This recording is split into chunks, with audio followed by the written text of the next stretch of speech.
Hello, everybody, and welcome back to another day of Gloomhaven. Today we'll be tackling scenario 22.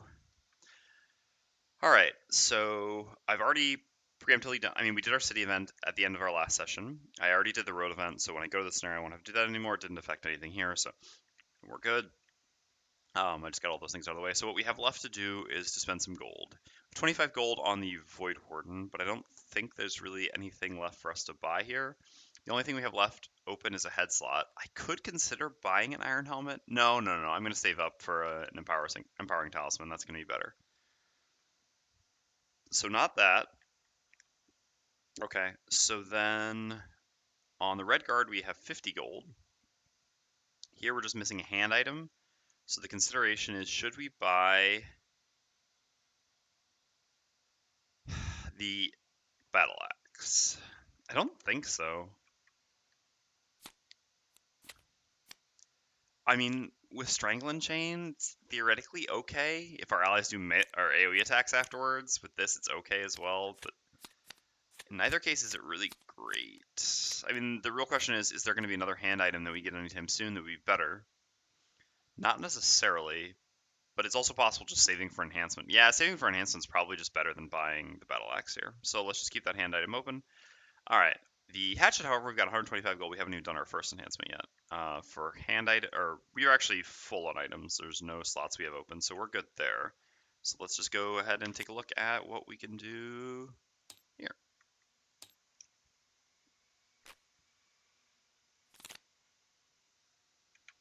Okay. Oh no, we have done one enhancement here. We're hatchets. We have 1,000,000 gold. Easy. All right. So are there attacks that we can improve? Oh, so first of all, I should get out the cards that I don't normally use. I think so we have this, and normally we might use this, but I think that's just cut by now, which is fine. I won't really miss that. Disorienting Barrage we didn't have in because we were doing a boss scenario. Yeah, Power Pitch is still fine. Power Pitch isn't great, it's just a move 3. Yeah, so it's a move 3 that gives us late initiative, but we already have late initiative with Ricochet. The difference between 60 and 56 is essentially meaningless most of the time. I've talked about this before, but when you get into the lower initiatives, like, all right, so here, for example, we have a difference of 5 initiative. Here it's a difference of 4 initiative, so it's slightly different, but still. The difference between 12 and 17 is very big, actually. But the difference between, 46 and 52, or 56 and 60, or 51 and 56 is mostly meaningless when you get into these middle initiatives. So, yeah. As far as the late initiative goes, keeping one of these is fine. Keeping both isn't necessary. Although obviously having the late initiative on a movement is a little more flexible. The wind generation at this point we don't need for anything other than just helping out with Master Influence on the Voidwarden.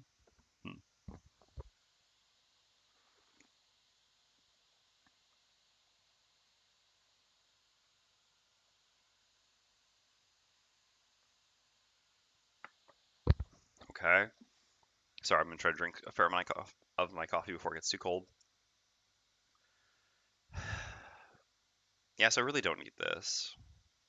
Basically, the consideration is, should I now be just, since my wind consumer attack is cut either way, so I just bring in second wind instead, just to have a better initiative. And I think so. I think I'd rather just bop that out of here and bring back second wind.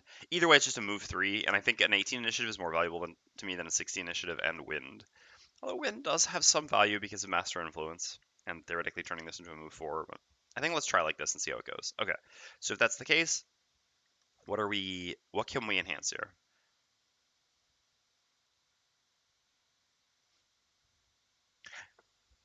Oh, I actually don't, there's a rules question, I don't know. Interesting. Most interesting. I actually don't know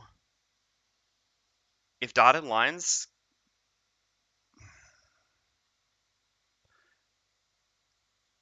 does enhancing this attack count as enhancing a multi-target attack? I think not, right?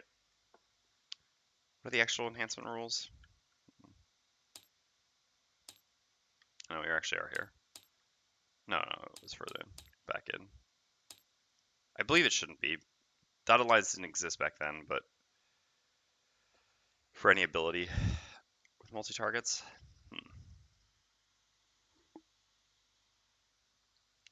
I need the... All right, give me a second. I'm going to go in here. I need the rules from round circles.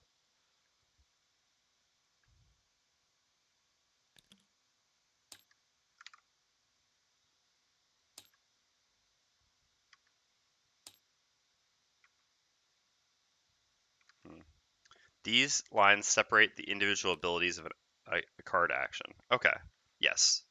So double base cost for any ability with multiple targets, and these lines separate individual abilities. So in this case, if we were to enhance Ricochet with +1, the text says ability and not action, so you should be Gucci. Yeah, that's what I thought as well. I just wanted to make sure. So yeah, because this isn't a multi-target action, but it is a single target ability followed by a single target ability. So this would actually be a cheaper enhancement. That might be where we're at.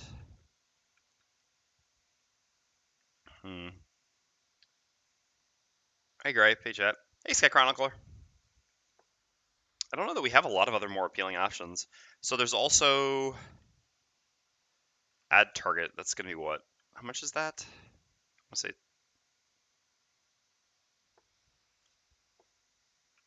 Yes, it's 100 gold to do that. So let's see. That and that are interesting choices. No, nothing there. The bottom there I might have to do at some point, but there's no real reason. So the other attack that I can enhance, actually, the only other range attack that I can actually enhance would be Care Package. But realistically, we use Care Package bottom more than top, I would say. Like, we've got a fair number of top attacks at this point, and Care Package is just a really good bottom. You know, being a move 3 that also has a free heal and a free element. This is just so much better than Second Wind, which is why this is actually a very good bottom. So I don't think it makes a lot of sense to enhance the top, since especially as we level, the top gets even worse, whereas the bottom just stays good. The reason why the bottom stays better compared to the top is that having 1 healing is really nice for removing poison and removing wound. 1 healing versus 2 healing later on isn't actually a huge difference. They both kind of accomplish more or less the same thing, and just getting the 1 healing on a move action rather than having to do a top attack action to get it is obviously a big difference. So yeah, I think I'm more inclined to not do this one. Yeah, I don't think there's. I mean, I guess maybe some of the wind attacks. Yeah, extra lift theoretically could be enhanced, as can stopping power. That's interesting. Is that an argument for playing more with those? Hmm. Hmm.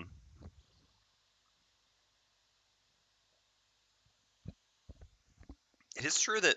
All right, that actually makes this a little bit more of an interesting choice, doesn't it? Well, but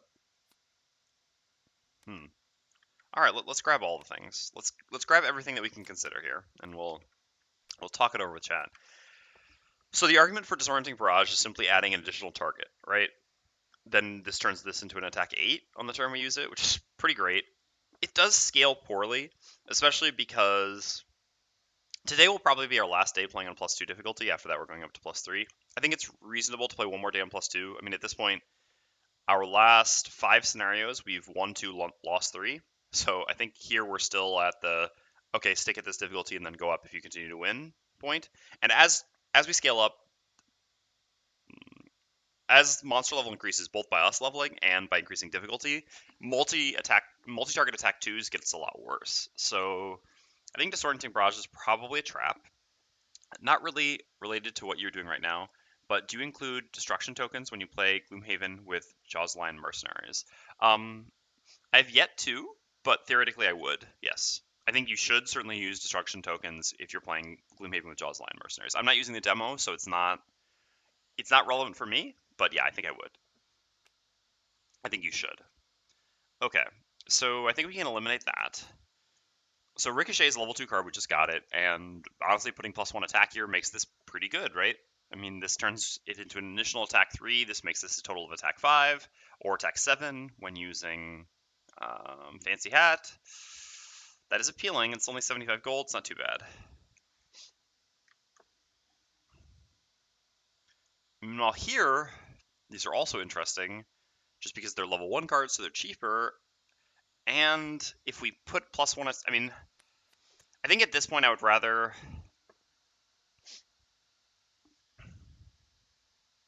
I'm more tempted by this, because if we put +1 attack here, then this becomes attack 3, range 3 base, which is just center mass again.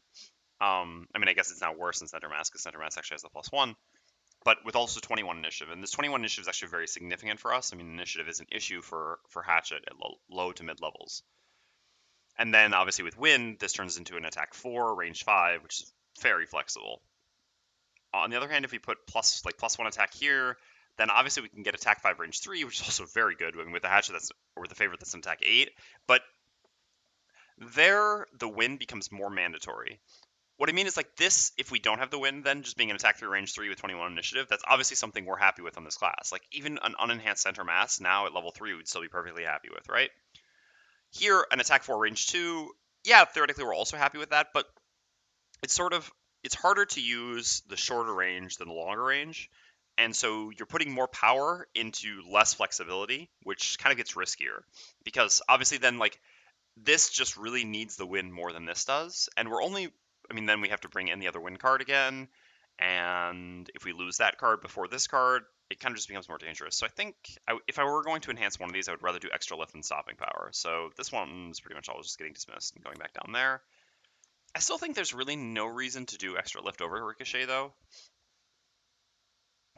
I mean, Ricochet Ricochet is already in attack 4 right now. Admittedly split over 2 targets, which I said it's not the best as we level, but it's still fine.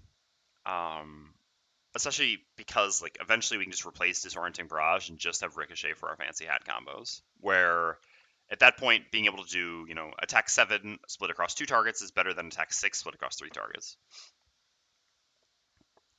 If we do this, we're representing, like this enhanced is base attack 5. This is base attack 3, and even with wind, it's only attack 4. And I don't think added range is that important to Hatchet in general. You typically don't want to be attacking targets that are really far away from you on Hatchet. Now, obviously, there are some exceptions to that, but the biggest thing is that if a target's very far away from you, typically it's going to have other enemies between you and it, right? On a normal range character, that's great because you can kill any high priority target.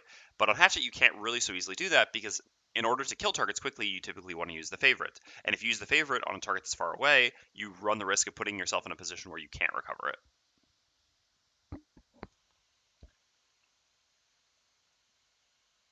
So this really only works against like high health enemies where you're going to stick the favorite into them, and then you can, do repeat shot or follow through repeat shot afterwards to continue your like high tempo, high damage, and then eventually recover it.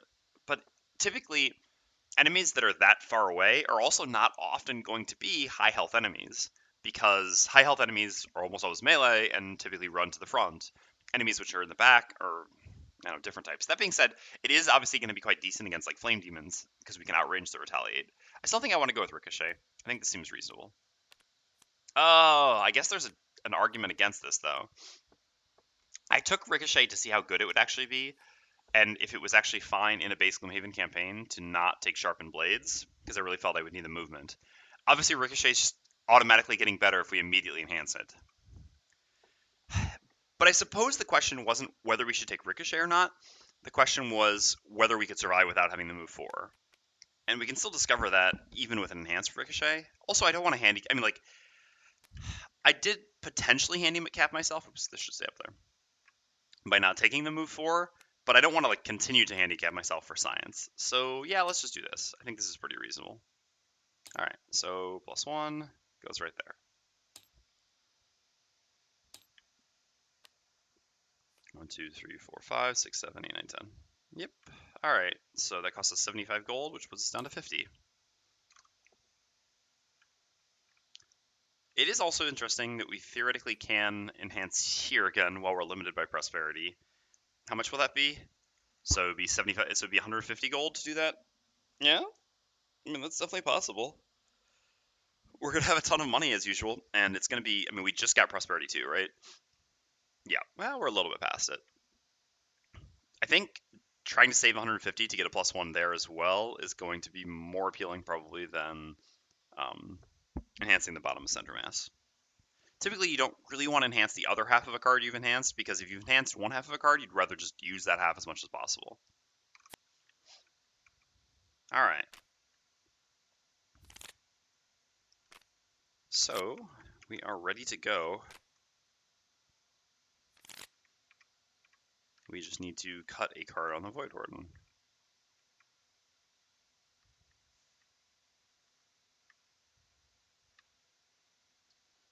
Guess it's this that has to go now. Yikes. And there's really nothing else to cut at this point. Can't cut this, can't cut this, can't cut this, can't cut this, can't cut this. Really don't want to cut this, given, again, shield spikes. Red guard, I think that would be insane. Can't cut this, can't cut this, can't cut this, can't cut this, can't cut this. Okay, yeah, well, next level's gonna be fun. See close to the abyss. Alright, let's have a sip.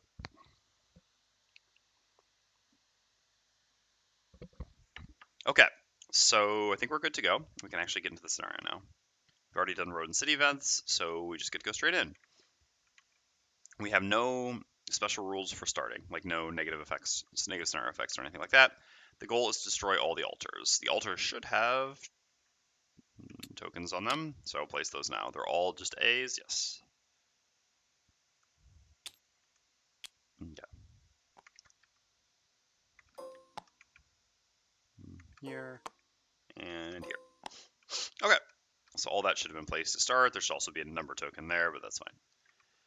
All right, so for enemies, we have, I think, we have 4 different element types. So we have the 4 primal elements, and then we have, yeah, cultists, and it's not even sure that we'll have living bones, but obviously living bones had to be set up because we have cultists, which can summon them. Okay, easy enough. Let me start in a room with 2 cultists.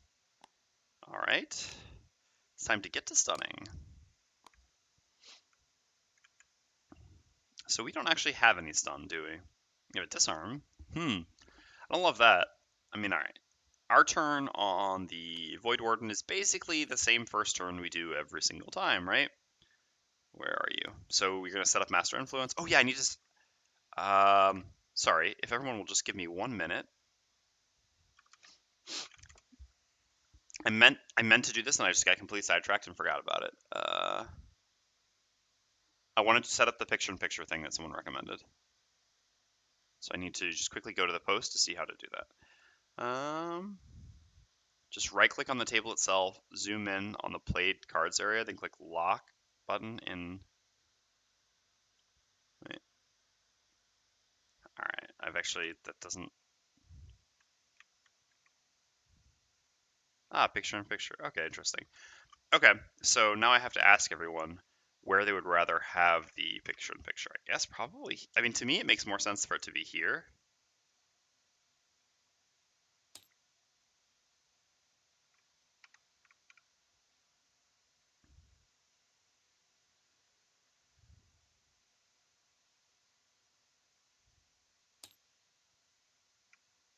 Okay.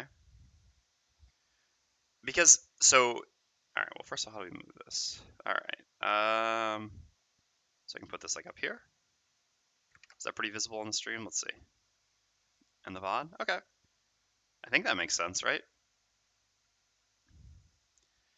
Basically, the argument, well, the suggestion for the picture-in-picture thing was to use it to show cards, but because we play with 3 sets of cards at a time rather than just 1, I don't see, like, I don't think we can do 3 of these windows, and making a giant window across all the cards would probably be a little bit too zoomed out. So, to me, this makes the most sense for a way to use the picture-in-pictures, just to show the current board setup.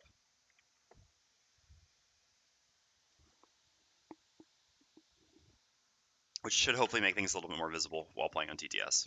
Okay, so we do the same turn we always do to begin with on the Voidwarden. We're already in range 3 of... Alright, can I unlock from player view? I mean, alright, it's all fine. I was just wondering if there's a way I can make it so that it stops highlighting every time I move over it, but it's not a big deal. Alright, so we, as usual, we really want to get Master Influence set up turn 1 on the Voidwarden, and this is pretty much always our first turn, just stunning an enemy in the first room, assuming there's an enemy in range 3, because since we don't need to move, and we don't have our attacks ready yet, well, it's not like we have attacks on bottom right now anyway, just getting a free stun off is great. Also, 50 initiative works out quite well, because 50 initiative means, oh yeah, you don't even have to. 50 initiative means we can go before the cultist would go, which means we get to stun a cultist, or sorry, before the cultist would summon, which is the most important thing for stunning cultists. So we always get to stun a cultist before they go. Okay, before they summon. And if they go before us, that's great too, because then we get to stun them for next round, before they can summon. Well, so that they can't summon. Whew. Need to finish the coffee. Alright. So Hatchet, first turn is also pretty obvious, setting up the favorite. And so we don't have the ability to create an element anymore on bottom on turn 1. I mean, does it make sense to have the wind generator instead of this just for this turn specifically? There's really nothing. I mean, we could create an element with this, but I kind of don't want to waste it. I guess I can. I guess I can just do this here. I mean, cultists aren't going to deal much damage, and they're not going to wound or poison, so it's not like I need to keep this for that specifically. Also, I've been told they call me Mr. Battle Goals, and we're really good at not that's what we would call a Freudian slip there, not forgetting battle goals. So let's go ahead and grab them. Have a total of 3 or fewer total cards, or loot no money tokens. Okay. I mean, we already picked up the thing we really wanted, which was our summon ring. So yeah, not looting anything, pretty easy for us. Happy to be a Voidwarden with battle goals for once. Alright, reveal a room by opening a door, or be the first to kill a monster. Well, we're the red guard. We're actually the one who opens doors. So, perfect. Alright, are we going to get a good set of battle goals? Good thing Hatchet didn't get that. Yeah, no kidding. Oh my god, what is going on here? Today's going to be a good day, it would seem. How long ago did you switch to fantasy setup? Hey, Vitruvius. I switched to fantasy setup since I basically came back to after my 9-month hiatus from Gloomhaven. I switched to it just because fantasy setup now allows. I mean, as you'll see, it did the rules as written setup for us. Not completely. It didn't place the objective tokens, but whatever. That's a small gripe, and that's very easy to fix. Um, but yeah, previously I wouldn't use I didn't use fantasy setup because it had 2 setup modes, which were um, hidden rooms and revealed rooms. In revealed rooms, you would like see the chest and you would see all the obstacles and everything, difficult terrain, traps, etc. in all the rooms. And hidden rooms doesn't show you anything other than the room you started. Neither of these are the rules as written setup, and I really do believe that rules as written setup is the correct way to go for Gloomhaven. So I actually found it to be more tedious to use fantasy setup and have to like reverse engineer their setup. I mean, like basically manually set up all the scenarios to rules as written. But in the time since I was gone from Gloomhaven and came back, well, or took a break from public Gloomhaven stuff because I mean I still did some stuff, but um, they changed the revealed room setup to be more, I mean, to be essentially rules as written setup. So now it just is the obvious choice to me. I mean, otherwise fantasy setup is just amazing. It has so much going for it. So yeah, I still don't love that the monster things are set up separately. I know that you can theoretically see them over here, but the fact that it's white often does make it difficult to see. I suppose I should change the angle maybe. I realize that the view that I've locked, you can't really see their stats very well, huh? All right, let's try this. Hold on.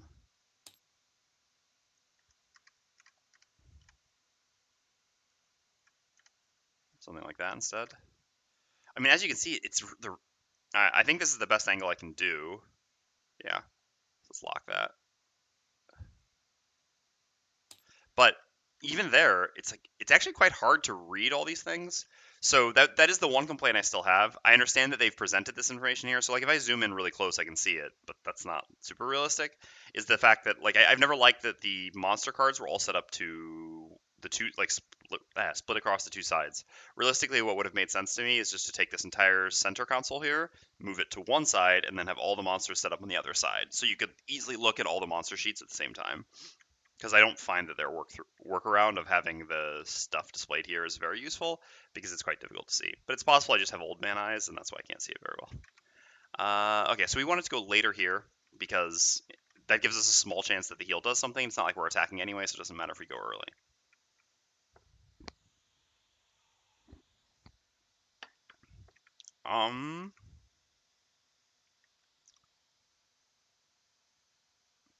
Hey, good morning to you as well. And no problem. I'm always happy to answer.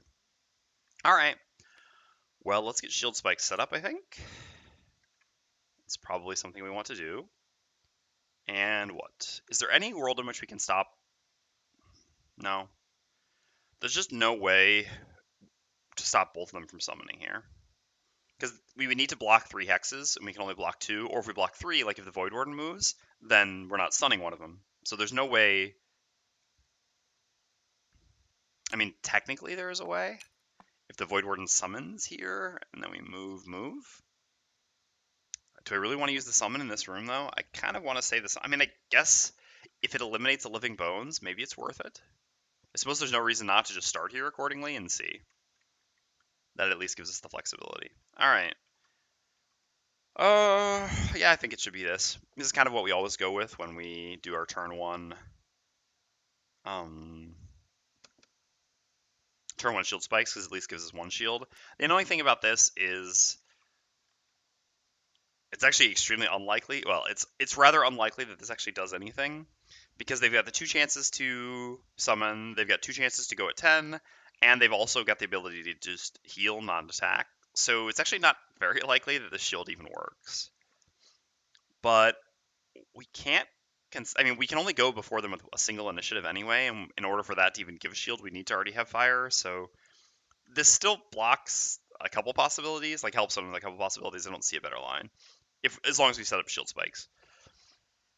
And I don't see a big reason not to set up shield spikes. If we had a top stun instead of a top disarm, I would certainly just go for that. But we don't. So, I mean, disarming them is not very valuable. I don't really care if they attack that much. What I care much more is if they summon, and we can't stop that on the red guard. So I think we just take the opportunity to set up shield spikes, use a bottom shield just in case it might matter, and go like that. Okay. Well, 27, is that the heal? No, that's just default attack. Okay. Great. Well, worked out. Got lucky. Fortunate not to have a turn 1 summon.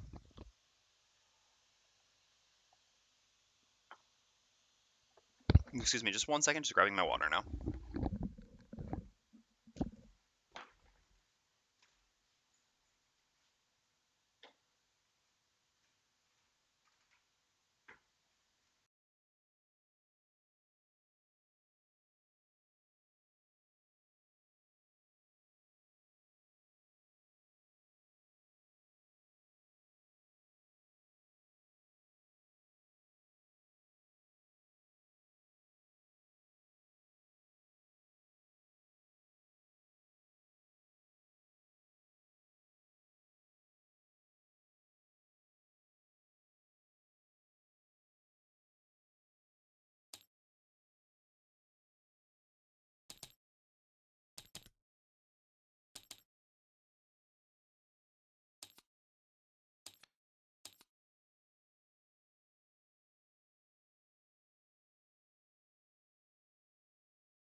Crap. Sorry. Thank you.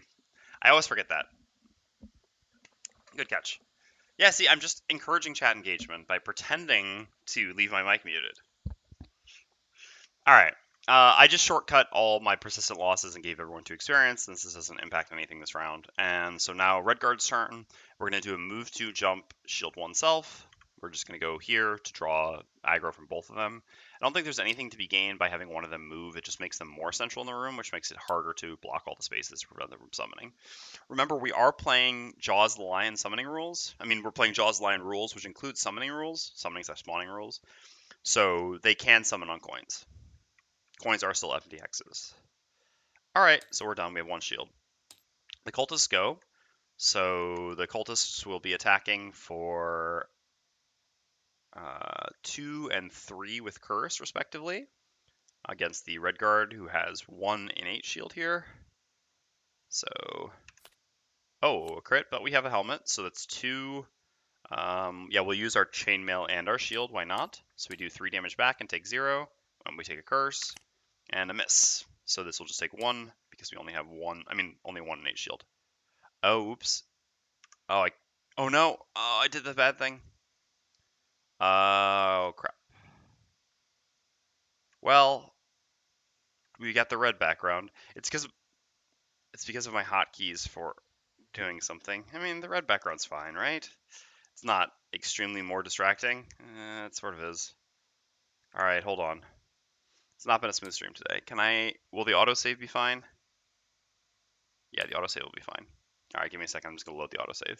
I know there's an undo button, but the undo button is just dangerous at best.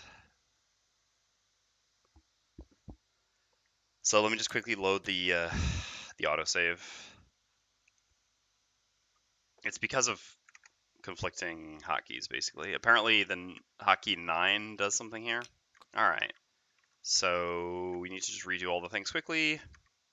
Active, active, active, 2 experience, 2 experience, and 2 experience. This here. All right, fine. We'll just do this manually. Wait, what the hell? Did it not? Oh, is because of the time I accidentally put that, so it wasn't a real mouse. Okay. This was a player curse that wasn't supposed to be in their deck. It was because normally it should have auto cleaned the decks afterwards. I also probably should be shuffling all these things. I know it does auto shuffle, but it should have auto cleaned the deck after the last scenario, but it didn't detect that one. That was the time that I accidentally put a player curse in their deck. All right, so there's actually should be another attack here. Okay, -1. That doesn't change anything. It's the exact same. Okay, so 1, 2, 3 back here, 1 back here. Player curses are up here. Yeah. Monster curses, player curses. So player curse goes here into your deck, and we used this. 1 charge of that, actually. I guess I just forgotten to reset that last time. And yeah, we're good. Okay. Solid. Oh, I actually didn't click start round though, huh?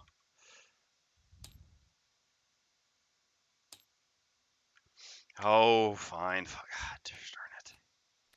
This is what I get. Hold on. For trying to go through things too quickly. What? It didn't. Oh, it's because I shuffled. Ah, crap. Double crap. All right. Where is it? The 27. There. Okay. We're good now. I know that they're actually at 27. Clicked in and accomplished. We'll get there. So red guard's done, so then Hatchet goes. Oh, I suppose I shouldn't have used... it's too late. I used that in the first attack. I shouldn't have actually used the shield here. I mean, yeah, it got me 1 more damage with Retaliate from shield spikes, but since I would have gotten the 1 healing for free, it actually made more sense to not do that. I think. I mean, it's not a big deal, but yeah, I probably should have saved the shield. Oh well. So I'm gonna do a move 3. Just gonna go to here to move up slightly. There's no reason to move up more than this, I think. And we don't heal anyone, but we create Earth, which is just relevant for Master Influence. And then here, we're going to curse ourselves and do a stun at range 3. So player curses, 1 to you. These do matter more now that we have the last journey. And we're going to stun the elite. Just because it's slightly more threatening if it doesn't summon since it's attack curse, whereas this one's don't. And this still has lower health than this, even though this is taking more damage. Okay, and that's the end of the round.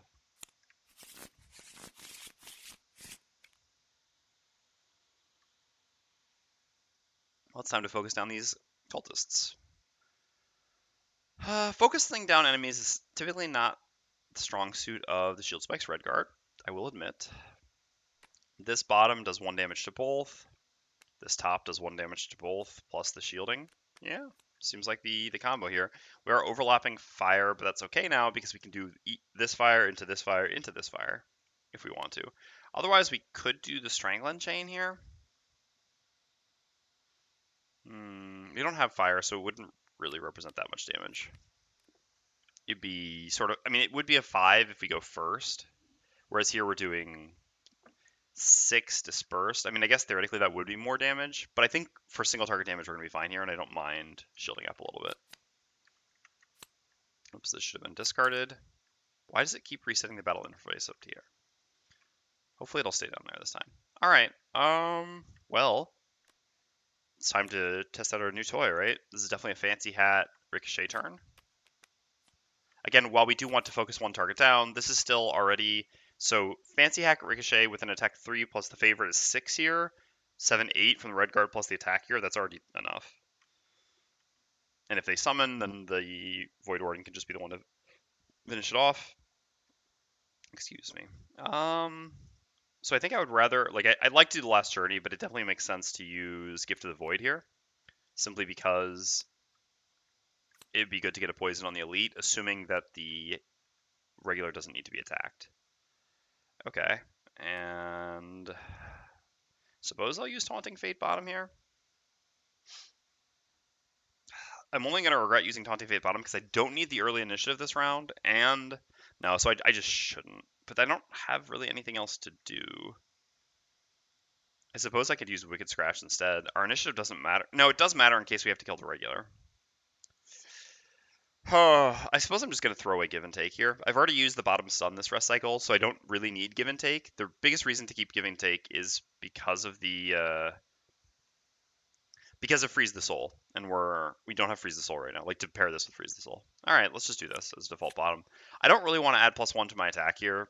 I'd rather keep the potential need. I mean, we're going to do 2 damage to an ally, so that matters. Also, I'd rather keep the early initiative for later. This initiative is much less significant. Although I guess against them it's sort of the same. All right, there's the 63. Well, I suppose we're going to be focusing down one target, so it is a little bit unfortunate that we did this. So I suppose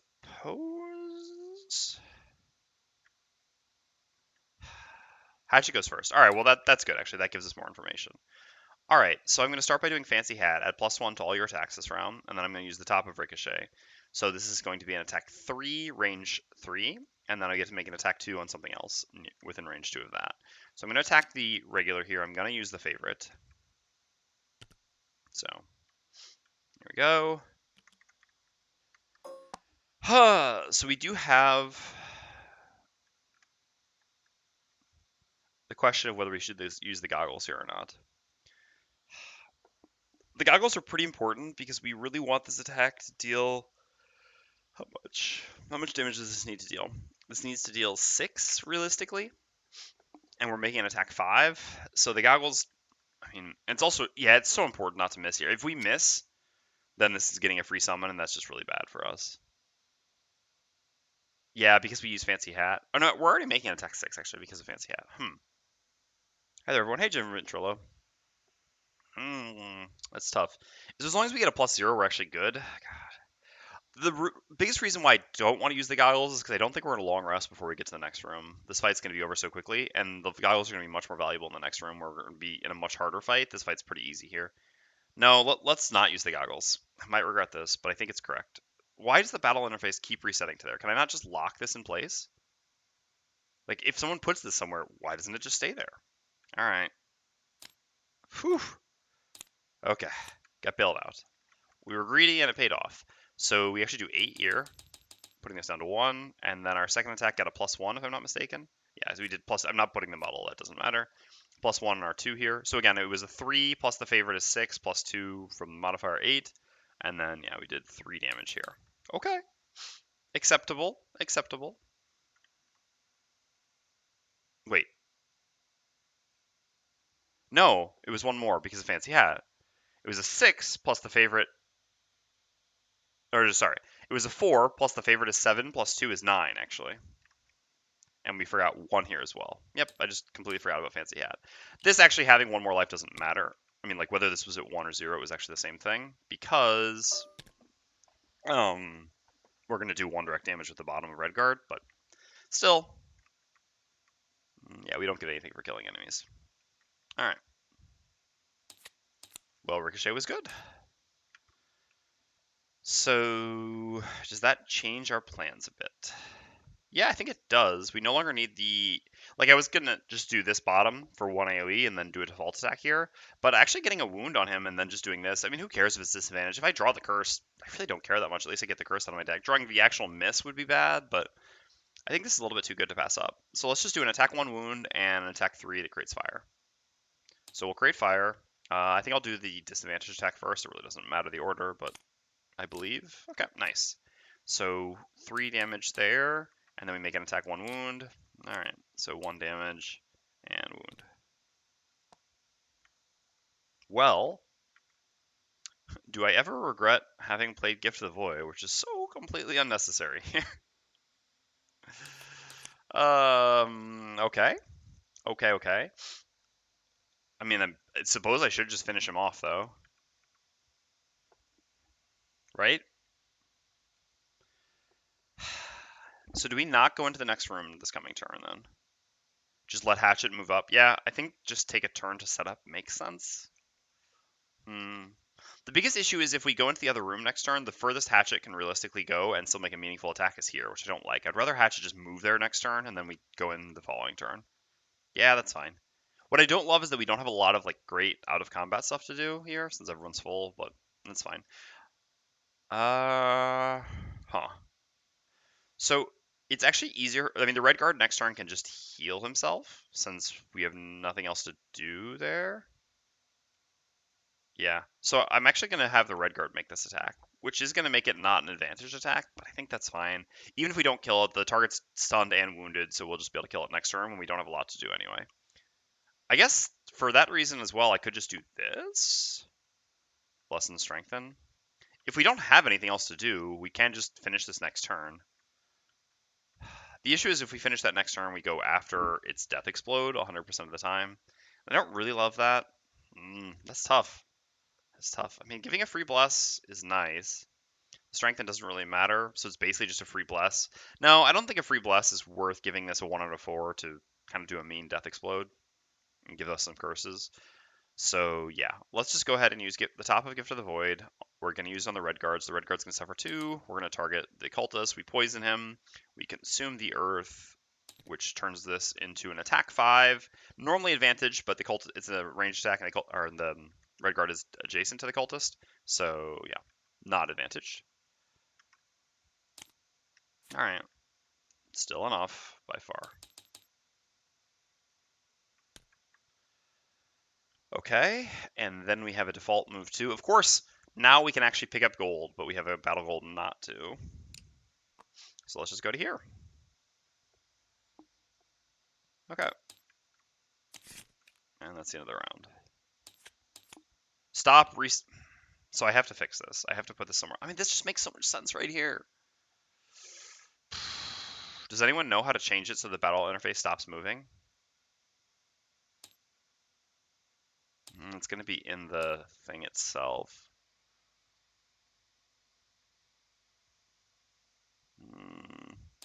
If anyone knows, that would be great. Otherwise, I'll maybe have to put this somewhere else. The spot makes sense, but having to move the battle interface every single round, all scenario, it will actually drive me crazy. It's sort of crazy that it allows you to move it, but then it doesn't just lock in place to where you move it. Or not lock, but just stay where you put it. All right, so we're going to heal ourselves and do what? I would love to create fire, but that I actually can't do. So I suppose I'm just going to create light, which can at least be used for Master Influence next turn. So we do that. What do we do? I don't really want to play Wicked Scratch because I actually want the top of Wicked Scratch in this next room.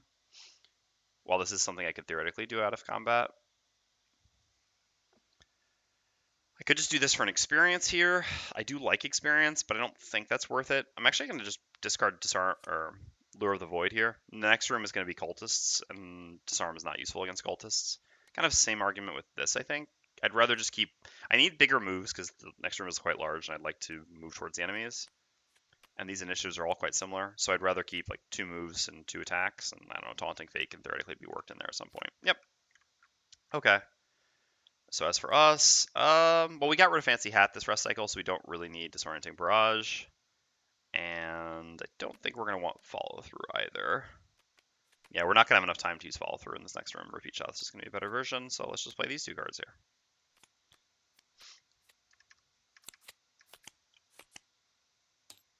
Okay, so Red Guard goes first, gains 1 experience, heals himself up for 2, and moves to here.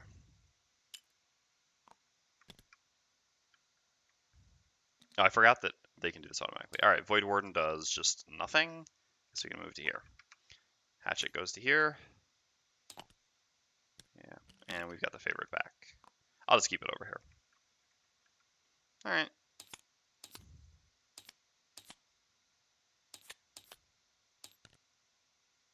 All right, so I guess this is going to have to go somewhere else. This just doesn't make any sense either, because the battle interface just takes up, by being forced to be in the center here, you can't put anything above or below it.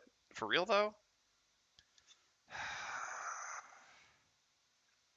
Guess we'll just move it every single round, and maybe Before we stream again, we'll try to figure out if there's some way to change the scripting on this so it doesn't reset every round. That would be great. All right. So time to rush in. So red guard first. We created light. All right, there should be light here with our bottom action. Not that we're going to use that, but the Voidwarden can. Guess we're going to recreate it here anyway.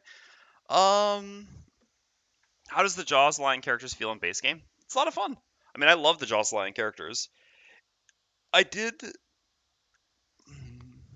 played a scenario that I lost 2 weeks ago, I think, where I didn't feel I had any chance to win. Part of that was just a scenario design issue for 3 players. I wouldn't put that completely on the base Jaws or on the Jaws characters completely, but yeah, I mean, part of that had to do with that.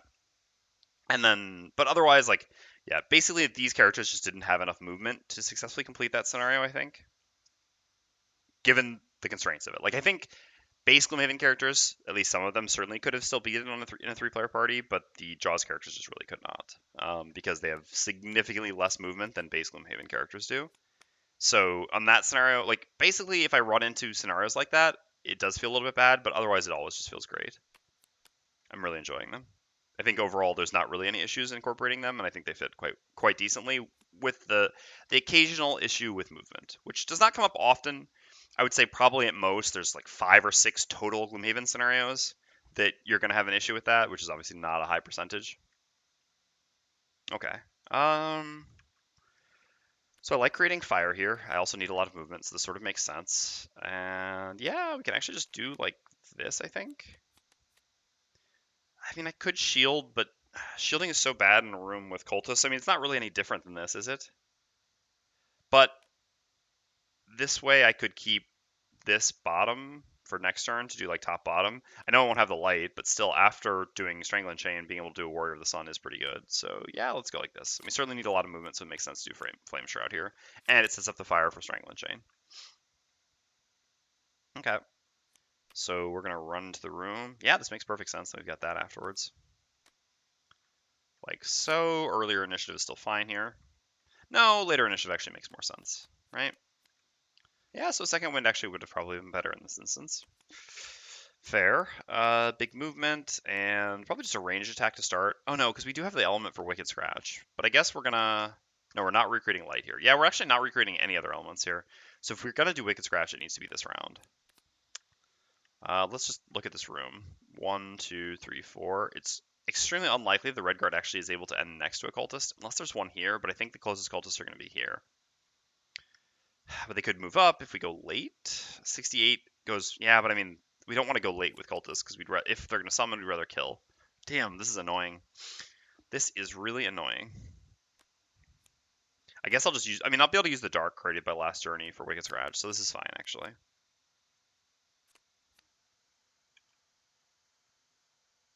Yeah, no kidding.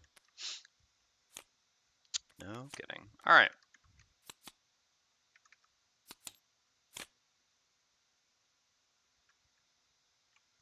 So red guard's up first. We're going to do a move forward at the bottom of Flame Shroud and create fire. Ah, we will actually be able to get next to a cultist. All right. Don't do us dirty. Oh, all right. Now it just got a lot harder. A lot harder. I mean, when you enter a room with 3 cultists and turn 1 they summon, this is just, you know, a punch right in the teeth. But that's fair. Turn 1 summon, I don't know. I've talked about this at length previously, but this is the biggest problem with the summoning mechanics in Gloomhaven. It's just so enormously different. And I mean, I'm actually kind of excited about the challenge of this. I mean, I'm frustrated with them flipping this, and I'm frustrated with the high variance of summoning mechanics in Gloomhaven. But it's going to make it interesting here. I mean, we should be able to kill at least one of them, so kind of is what it is. But yeah, basically, like, if they do this, like, the difficulty of this scenario increases by a significant percentage, like a significant increase in difficulty, just by a single card, or in this case 2 cards, coming 1 turn sooner in the deck, right? Like the difference between of 1 turn ordering for that card in their deck is so big that this is really unfortunate, because you know, how do you balance the scenario around this? Is the scenario balanced around them not doing that the first turn? Is the scenario balanced around them doing it the first turn? If it's balanced around them not doing it the first turn, then the scenario just ends up too hard and too frustrating if they do this the first turn. And if it's balanced around them not doing it, or if it's balanced around them doing this the first turn you enter a room, then if they don't do this for like 2 turns, the scenario is just a joke. So this is why I don't really like that. I especially don't like setting up a room with this many of them. I've kind of talked about, I mean, this is, I think, oh yeah, we need to actually change the camera. Restart round. Just kidding, of course. It's part of the fun. And when scenarios with summoners are designed, that's considered, right? Right, but my point is, how do you consider it? All right, let's fix this then.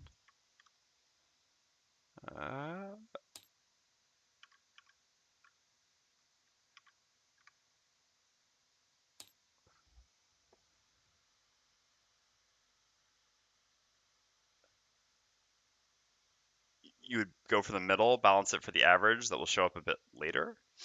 The average. I mean, the problem is it's not. I understand what you're saying, but how do you balance for the average of something that's so like?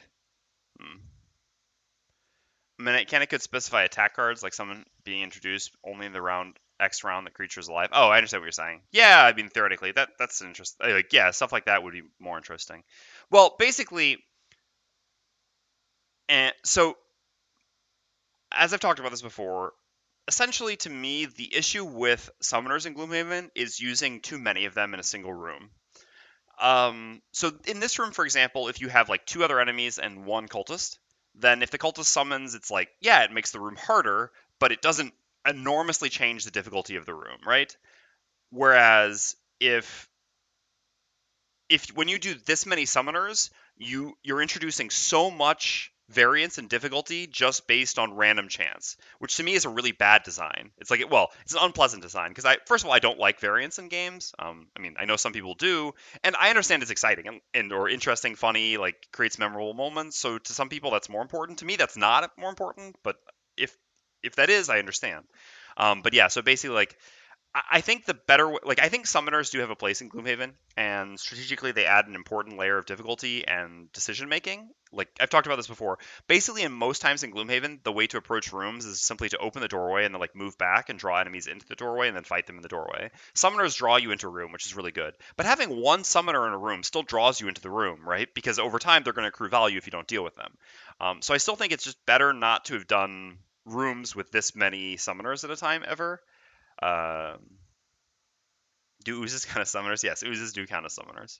Oozes are a little bit different. Also, oozes playing with Jaws Lion rules are a lot harder than they were without. All right, so anyway, we'll do our best to deal with this. We've got 3 more movement.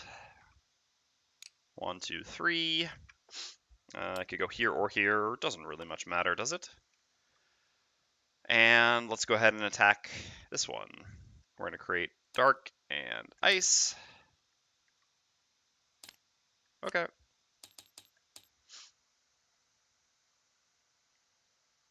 What's the rule change that makes oozes harder with Jaws Lion? So Jaws Lion changes how tiles are considered empty. A tile with or a hex with a coin in it is considered empty based on Jaws Lion rules. So this is different because originally in basically Gloomhaven, summoners can't summon in hexes with coins. Whereas in Jaws, I mean there aren't summoners, but spawning happens in hexes with coins.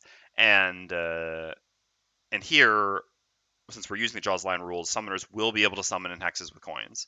So oozes become more difficult because oozes, like scenarios with the oozes usually have like a clumping of oozes, and so if you and they also don't move often because they're ranged and they have low movement. So if you kill an ooze, you've sort of now created a hex which is sort of blocked from summoning in that little ooze clump from now on until they do their loot action, which is obviously only 1 out of 8.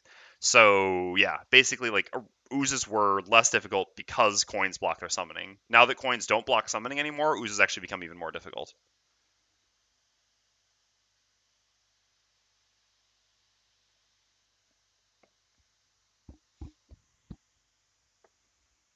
Yeah, that is an interesting idea, Wayne. I like that. I mean, that is a better mechanic. I agree. I like that. All right, so we're done there. Created a bunch of elements. Now we're up on the hatchet. So we're going to do a move 3 with second wind. 1, 2, 3 to here, I suppose. Oh, coins are supposed to block summoning. Good to know. Missed that roll a few times in our IRL playthrough. Ah, yeah, sorry. Well, you could just argue you've just been playing with the better rules all along. So we're going to attack cultist number 5 here. We're going to use center mass. And this is only single target, but it's so important to get a kill here. Do we have a stun powder as well? We do not. Damn. I would love it if we had stun powder over there, because then we could stun the other one. Theoretically, I could stun one with Hatchet, but Voidwarden with an attack 4 here isn't killing this. If we'd done Wicked Scratch, we would actually have an attack 5 with advantage.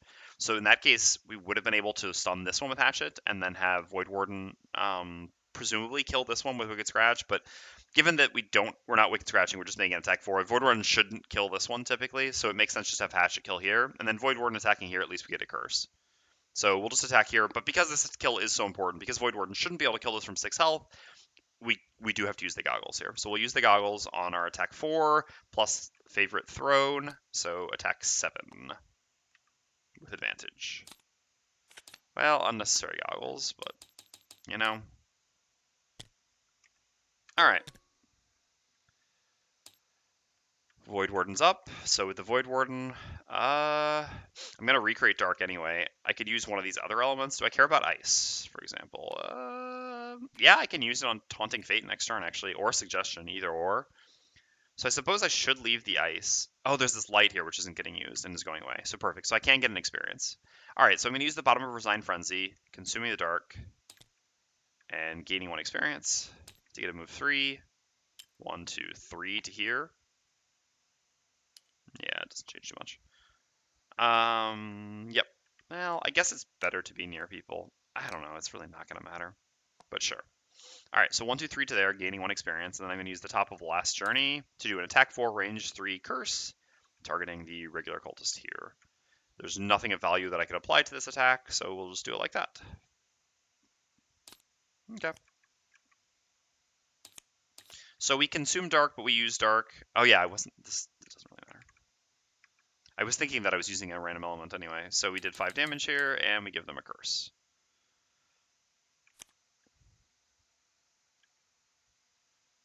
For influence? Sorry, did I say influence? I was misspeaking. I was thinking about influence. Resign Frenzy is why we gain 1 experience. Influence does not give us experience.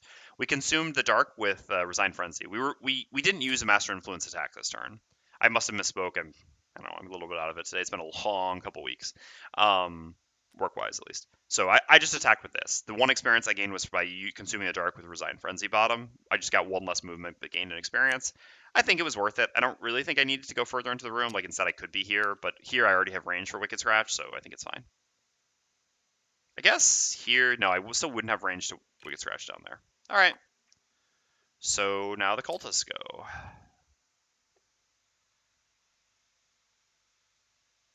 Haha, no, sorry.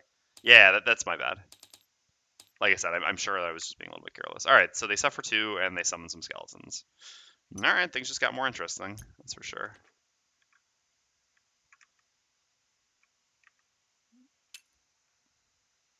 A difficult scenario became more difficult.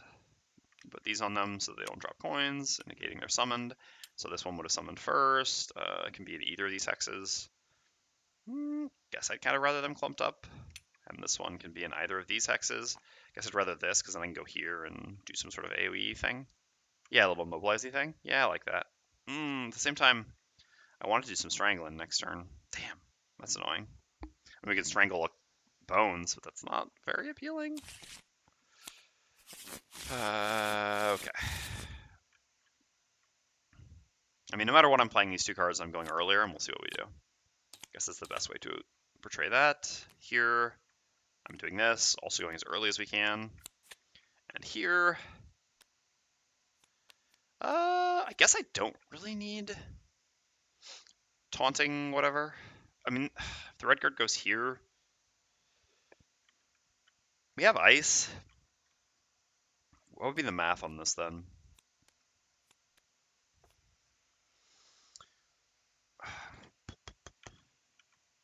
Oh, if the red guard goes there, then taunting doesn't work. Yeah, so I should have moved up 1 more, I guess, last turn. Damn, and not gain the experience. Too late now, though. It actually does matter, because if I were here, then I could actually use Taunting Fate bottom here.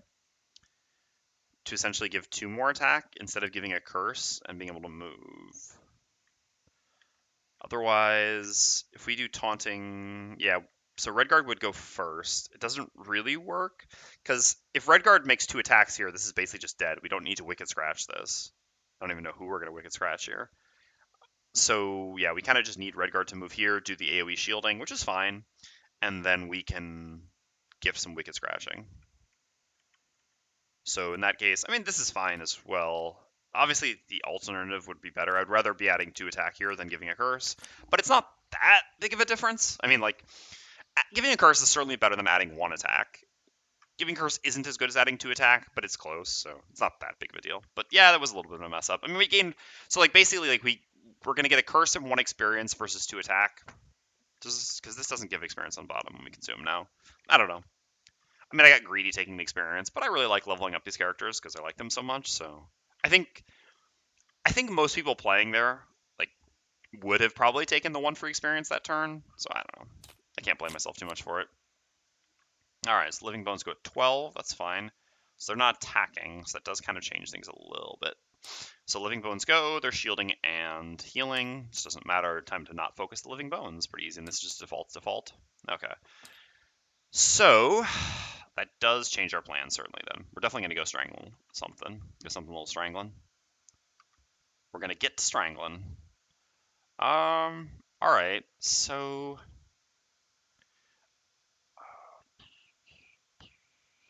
yeah, I think this is fine, then. So I think my plan here is to have Hatchet make an attack 3 here, without using the favorite this turn. We're going to pick up the favorite anyway, which should kill this cultist. And then here we can do Strangle plus Wicked Scratch.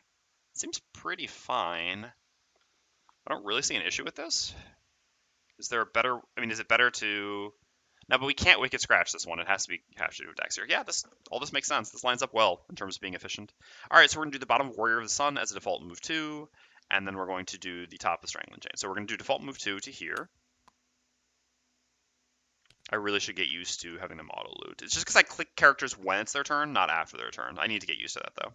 All right, so we're going to consume Fire, gain 1 experience. We're going to attack 3 and mobilize. Each time the target is attacked this round, it suffers 2 damage.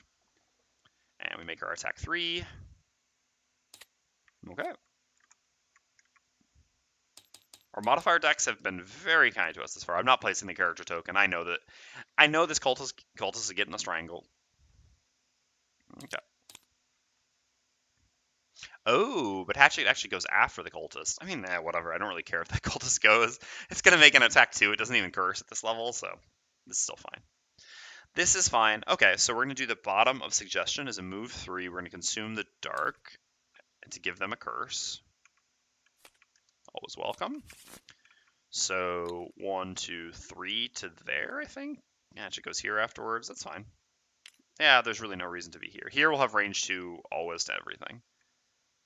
Okay, so we go to there, and then we're going to use the top of Wicked Scratch. We're going to gain 1 experience. We're going to create Dark and consume the ice using Master Influence here. Said properly this time. So Wicked Scratch on the Redguard with Master Influence gives an attack 5 with advantage. We could even potentially kill here, which would be amazing. Nothing else to add. Okay, so 5. Yeah, that is actually enough, right? So we've got our attack 4 here, plus 1 from Master Influence is 5, plus 1 from the modifier is 6, plus 2 from the Strangling is 8. Just blitz down that Elite Cultist. That's actually amazing. All right. It was really nice. Drawing really well this far. I guess to balance out that turn 1 summon. Okay. Done and done. So now the regular cultist goes. I mean, this is also really lucky that the bones just did straight up nothing this turn. The bones shielding and healing can sometimes be annoying, but was definitely not annoying here since I just wanted to focus down the cultist. So they just really just did nothing this turn. Like, absolutely nothing. All right, this cultist attacks the red guard. Okay, fair. So normally it would be attacking for 2, but here it's going to attack for +1, so 3. We have 1 shield from our armor, so we take 2 damage, and this takes 1 damage from shield spikes. To live and die in Gloomhaven. Hey, feel blue dot. Morning to you as well. All right. So cultist is done. So now Hatchet. I guess we can just attack the cultist before picking up our favorite. To loot more coins? Yes. So we'll just use repeat shot as an attack 3, range 3, targeting this cultist here. Okay, +0 is great. Kill him. How greedy do we want to be? Do we even Hatchet? I mean, we do need to pick up a bunch of loot tokens. I don't. Yeah, actually, let's be real. We're gonna be greedy. So we have a move 1, loot 1, and we know exactly what that means. Yeah, that's what that means. We could use our boots to get even one more, but that's taking it maybe a little too far.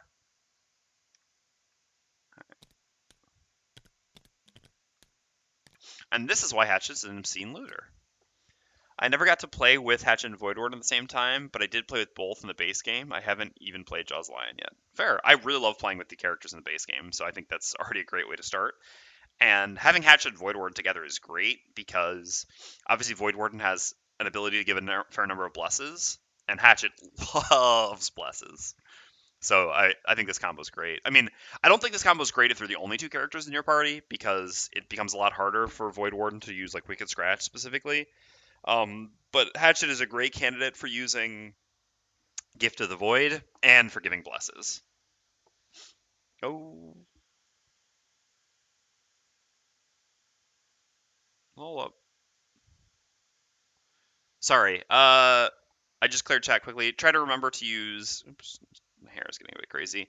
To use boiler-friendly class names, so class icons, or in that case, no worries. But yeah, that would be fun as well, for sure. Yep. Yeah. That actually seems like a very, very fun combo indeed. Indeed. All right. End of the round. I'll remember to reset this one. It actually matters because otherwise it's just going to go back up again. Sorry. Hell no. I guess for the viewers, I should just. Okay. Because this shows what we're thinking about a little bit better. Well. Huh.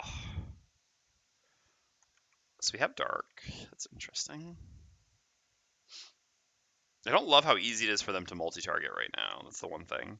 I do really want long rests though at the same time. I mean, I want long rests because I want to have my goggles back before we get into the next room, and I want a long rest here to get all my armor back. So I think it's long rest, and short rest here. I mean, it's just bones, right? What's the worst that could happen? No, we'll re-roll on that one. Okay. So we took 1.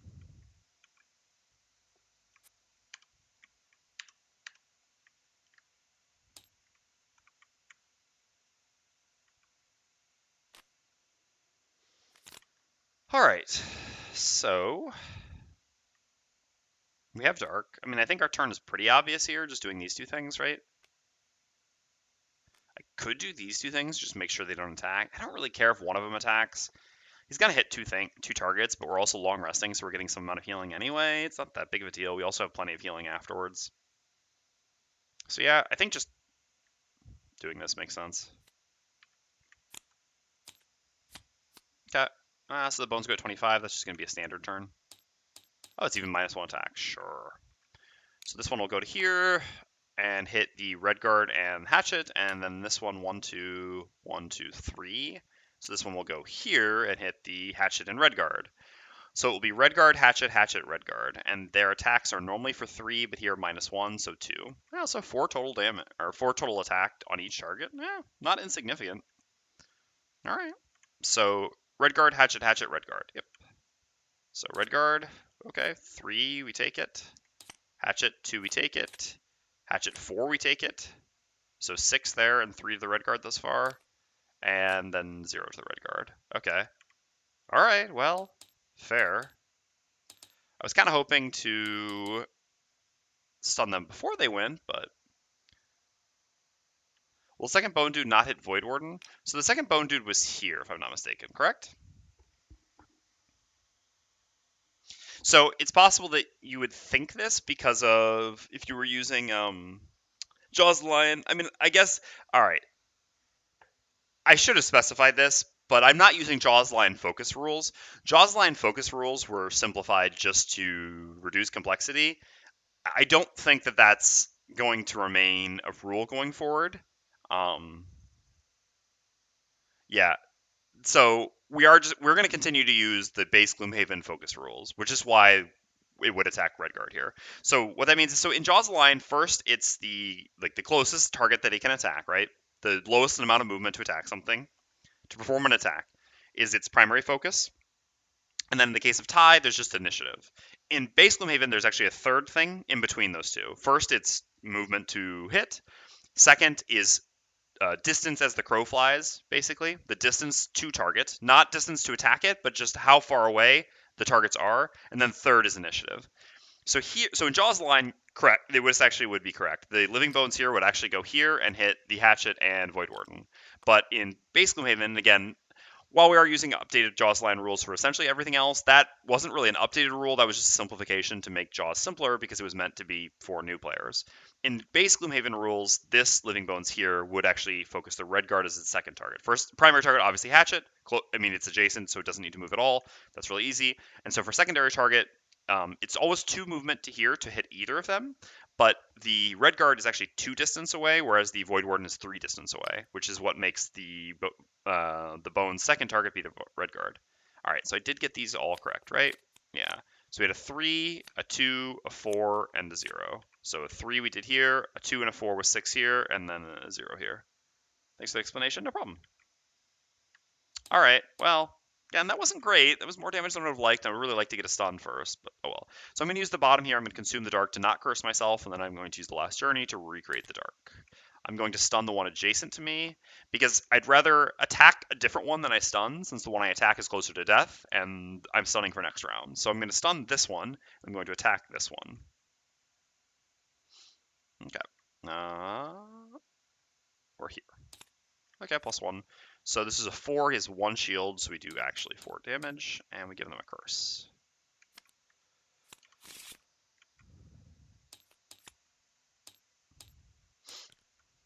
Okay. Refresh, refresh, refresh. And everyone gets a bit healed up. I did this scenario with Voidwarden, too many angry face. It was a lot of fun. Yeah, I can imagine. Alright. Oops, that's this one.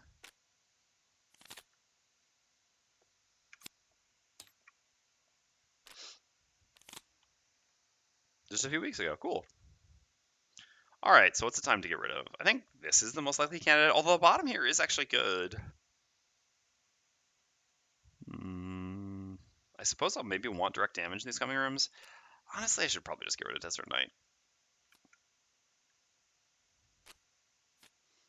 For this scenario, we're going to need, we've got a lot of rooms to do in this scenario, and we have a lot of things to destroy. I think incoming damage is going to be less significant than longevity, essentially. So I'd rather have outgoing damage than mitigation. And we already sort of have mitigation by shielding, which also deals damage, which I think is more valuable than a disarm. The disarm is better when you're not doing shield spikes, essentially. I don't think the multi-target is going to be that useful anymore, so let's just get rid of Disorienting Barrage. Although, I guess, what are the stat lines on these Flame Demons? I mean, it would execute a regular Flame Demon, but not an Elite. We can just kill a regular Flame Demon by attacking it with non-loss, right? With 3 shield, 3 health, our attack 7 from center mass with advantage using the goggles is always a kill. Not always, but almost always, so I think there's no reason to keep that. And again, Fancy Hat makes more sense to keep because it has better initiative, and it combos with the now excellent Ricochet. Okay, so what is our plan here? Whatever shall we do? A little bit direct damage. And littering, and we could do just lots of direct damage to both.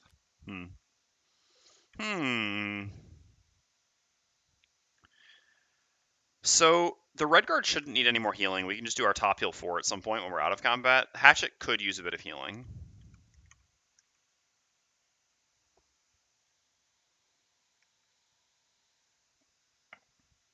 Ricochet is actually decent here. I don't love Ricochet Fancy Hat because I don't want to be disadvantaged. So I would kind of want to move back. But I'd also yeah, I mean, I guess we just do like this then, right? This initiative is fine. Bones actually can't attack before 18, so this works out perfectly. We just, take a step back or a step forward or something like that. I mean, I don't know exactly where we go. We attack this one with Ricochet and then this one. Switch from playing digital to playing my solo base campaign. So glad to have Iron Helm back. Yeah, Yeah, it still drives me crazy that they introduced.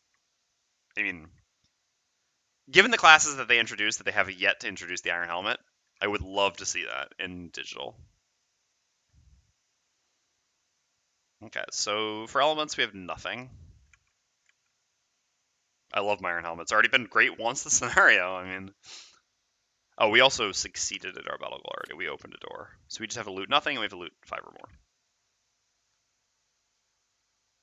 Iron Helmet is in digital. I just started that. Yeah, sorry. I mean, digital is very fun, but yeah, when you go to try to play tanky and you can't have an Iron Helmet, you're gonna have a lot of frustration. Okay. I mean, Strangling Chain doesn't make a ton of sense. I mean, it can. One direct damage makes a lot of sense here, though, because, and I should always go before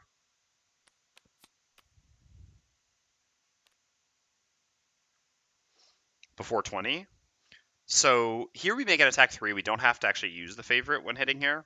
We just step back, attack here, attack 3. Should be 2 damage, and then 1 damage here. So this, leaving this at 1 direct damage kills this. So I really want to go before 20, which is the earliest they can attack, and do 1 direct damage to it, which just kind of makes this make the most sense. Otherwise, I can do 1 direct damage on top with this, but then what am I doing on bottom? Not really anything useful. I mean, I could just do 2 direct damage to all targets, which maybe is the most reasonable thing to do here. Iron Helmet is 10 gold in base Gloomhaven, I thought. Yes, it is. I'm using the Jaws of the Lion updated version of any item that was in Jaws of the Lion and was updated. I mean, any base Gloomhaven item that was updated in Jaws of the Lion, I used the updated Jaws of the Lion costs or versions, etc. So we're also not allowing ourselves Boots of Striding. We have Weathered Boots instead, which costs 15 gold and you have 1 movement. We have the 20 gold version of Iron Helmet, etc. Did Jaws of the Lion update the stamp pots? Yes, I have the Jaws of the Lion updated stamp pots as well, which are just 1 card instead of 2. I think all the Jaws of the Lion item updates made sense. I mean, it's not everything just got nerfed. For example, I'm not using base leather armor. So studded leather was actually in base Gloomhaven, but it cost 30 gold and was at higher prosperity. So we're just using the studded leather from Jaws of the Lion right away, which is 25 gold. Still not actually using it, but I guess if we had a demo, maybe we would. Or like a scoundrel or something like that. Like this is definitely better. The wing shoes actually got buffed. So yeah, using all these updates. There weren't that many, but I think the few that there were definitely made sense to apply here. And the Iron Helmet is definitely a good change. Base Gloomhaven Iron Helmet was just way too cost effective. I mean, if you've seen my guides, I'm throwing Iron Helmets on basically everyone. Mind Thief, Iron Helmet.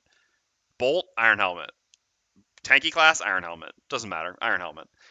Base Iron Helmet was just way too cost effective, and this was actually bad for multiple reasons. I mean, first of all, it's bad when an item's too cost effective because it makes competition in that slot.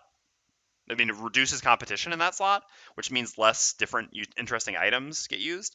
But it's also better because it was kind of dumb that like Iron Helmet was designed to help tank classes, and it's amazing for tank classes. But the issue is because it was so cost effective for everyone, everyone's just buying them. Now, if you're a tank class, you still really want the Iron Helmet, but if you're not, you don't necessarily. So it puts the Iron Helmet back where it belonged, which is an important tool for tank classes that doesn't just need. I mean, that doesn't get used by everyone, which just like fits better overall. So this is definitely a better change. And it's still like on a tank class, you're absolutely happy to pay 20 gold to have an Iron Helmet. But on other classes, yeah, maybe not. Like I could have one. Like if it was 10 gold Iron Helmet, which would actually cost me 9 with Rapier, I would already be wearing it on Voidwarden for sure. Because like spending 9 gold, which is really just spending 4 gold to carry around the Iron Helmet, because I can sell it for 5. Absolutely would be doing this right now. But the 20 gold Iron Helmet, no, probably not. You know, I mean, it really does make a difference, and a positive difference at that. All right, so to figure that out, maybe we can take a look at what the Voidwarden is actually going to do here. I mean, Wicked Scratch seems to make a lot of sense on this one here. Yeah, so why don't we just do this? Who cares if we don't have the fire for Strangling Chain? I guess the argument is that Strangling Chain could be, like, the top could be good in the next room. I don't really care about light. Maybe we just make this attack instead. Let's see if we do like this. Let's just take a look at what the math looks like. If we do that, and we do this, and I probably want to keep the healing. Yeah, I think it's just this for initiative here. Okay, so what does this look like?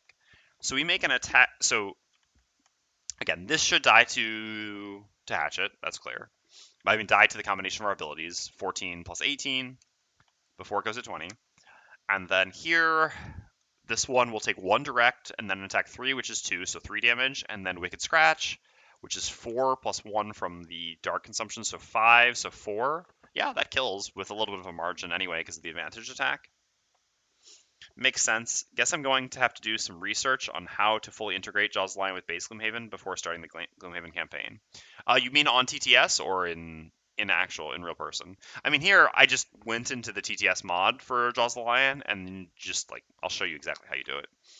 Just like go over the items, you grab all the ones you want. Oh, in person. Oh, fair. Yeah, in that case, yeah, feel free to do a little bit of research. There's a nice Reddit post about what items to port over. Yep, there you go. Okay. Let's flop over these things over, and let's get to our new round, shall we? All right, Bones at 74. Ooh, 74 is the scary thing. That's when they make all their attacks on one target. But hopefully there shouldn't be any around anymore. Thanks, Billbot. So Redguard's up first. Technically, we should always attack first. Always better to do unknown information before known. So we'll do an attack 3. On the, oh, yeah, also Ricochet's hitting here. Yeah. Okay. We'll do an attack 3 on number 5 here. I wouldn't have even minded drawing the curse. Just getting it out of the deck here would have been good. Okay, and then we do 1 direct damage to both of them. This one is actually immobilized, but it doesn't matter because it's stunned. And we created fire. I like how Gripeaway knows the initiative values of all attacks. Sheesh. I can't wait to get to that level. I don't know the initiative values of all attacks, but I memorize important values on certain monsters. So here, boom, 74, all on one target. There's not a lot of significant stuff that Bones do with initiative. I mean, like, there's not a lot of significant stuff that Bones do, I guess I should say. So this is their, like, scary card. The other sort of scary card is the 20, just because you know the 20. I mean, like, you always want to memorize, or you always unintentionally memorize the earliest that they can attack, which is 20 initiative. So, like, because Bones can go at 12, but then they don't attack. They go at 20, they attack. 20 is actually the thing where they do the attack, heal, they move a little bit less. So that's, like, kind of an annoying thing for them to do. So you kind of memorize that. But, like, after that, I know. So we saw that they have 25 earlier. I knew that there were 25. I thought 25 was actually +0/+0, but it's actually +1 move, -1 attack, which makes sense if you've never noticed before. Typically, early initiatives for monsters give more movement, less attack, and late initiatives for monsters give more attack, less movement. But again, I mean, if you told me that the 25 for Bones was +0/+0, I would have believed it. That's actually what I thought it was. So it's not like I've memorized everything. I've just memorized the significant stuff, sort of. And I don't do it intentionally. It's just like passively. But yeah, I mean, when you play against Bones, it only takes a couple times getting burned by the 74 to try to be like, okay, 74 Bones bad. All right, Hatchet's up. So we're gonna move first. 1, 2, 3, 4 to a coin, and then the chest earlier. But then we have to use our boots now. I'm not sure I want to use my boots right now. I'm like, we're gonna come back through here anyway when we go from like this room to this room. Why don't we work our way up towards this room, I suppose? Yeah. All right, so let's just go to here. I can even get close to the door because I'm not going to throw the favorite here. I know not throwing the favorite is a little bit risky because I'm making an attack 3 on something where I have to get a +0. I have a -1 and a -2 in my deck. But Voidwarden gives us the insurance policy of being able to use Wicked Scratch here if we absolutely have to, since this is stunned. So let's use Ricochet. We're going to attack here and then attack here. I'm not going to use the Goggles for this. So, yep, it's an attack 3 and then an attack 2. Okay, fair. So this goes down to 1, and this takes none. That's a little bit annoying, but like I said, we've got our insurance policy now, so it should be okay. I mean, we do have to deal with the other one next round, but again, we can typically do that. Oops, I was actually supposed to... No, I go next. All right, so I'm going to consume the old dark with Master Influence, but then I'm going to create a new dark by doing this. I'm going to gift this attack to Redguard. We have to hit this one. So here goes. Redguard makes an attack for 1,000,000 with advantage. 1,000,000 relative to the health of this Bones. It's actually an attack 5, but that would be enough. All right. And then we have a default move 2 at the bottom of give and take, with which we're just going to go up to here, I think. Leaving this still to be dealt with. All right.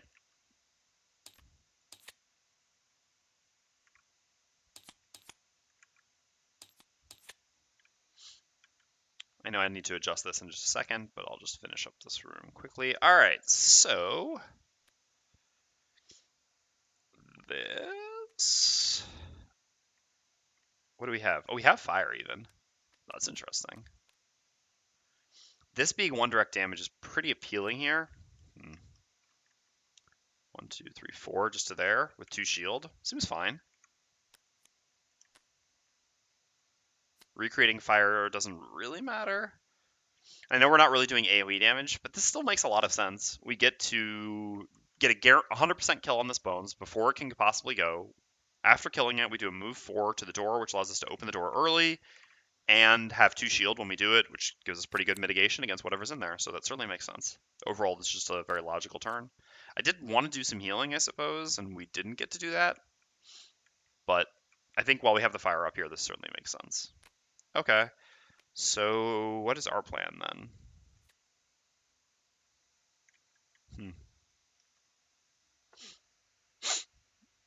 Enjoying the emote that I'm quite proud of, Phil Dot. I won't lie, I do love that emote. Sadly, it applies a little bit too often for my campaigns, for my liking. Maybe I curse myself into that by having made that my emote. All right, a bad omen, indeed. I should have made it +3. Yeah, if only that was actually representative of how my playthroughs went. If only. Okay, so we kind of want to go later here. Can't go so late though. I mean, yeah, it just should be this and this always. We can use the 1 healing, creating an element for the following round. For Master Influence is fine. So I don't really want to do disarm here, even though this is perfectly fine. Like, I just don't know what's in the room. It's difficult. So yeah, I think it's just gonna be this. I don't know that we should need so much movement, but I won't need movement after this turn anyway, because we're gonna be in the room for a turn or two. So yeah, this makes sense. And I want to go later. I guess I don't really need. No, if anything, it's actually better to go before the hatchet. From here, 1, 2, 3. I think it's probably going to be at that range. Yeah, we'll see. Oh no, we can't. We can't stop there because Redguard's there. So no, we need to go after Hatchet, so Hatchet can move into the room. It's annoying because I would like to get the poison before Hatchet attacks, but it's actually not going to be possible. Okay.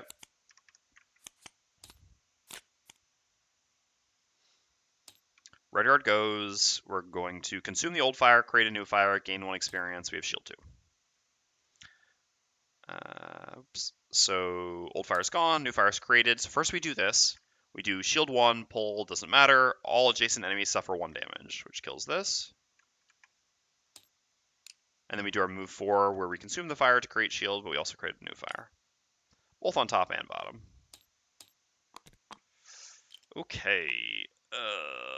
Yeah, that's dangerous.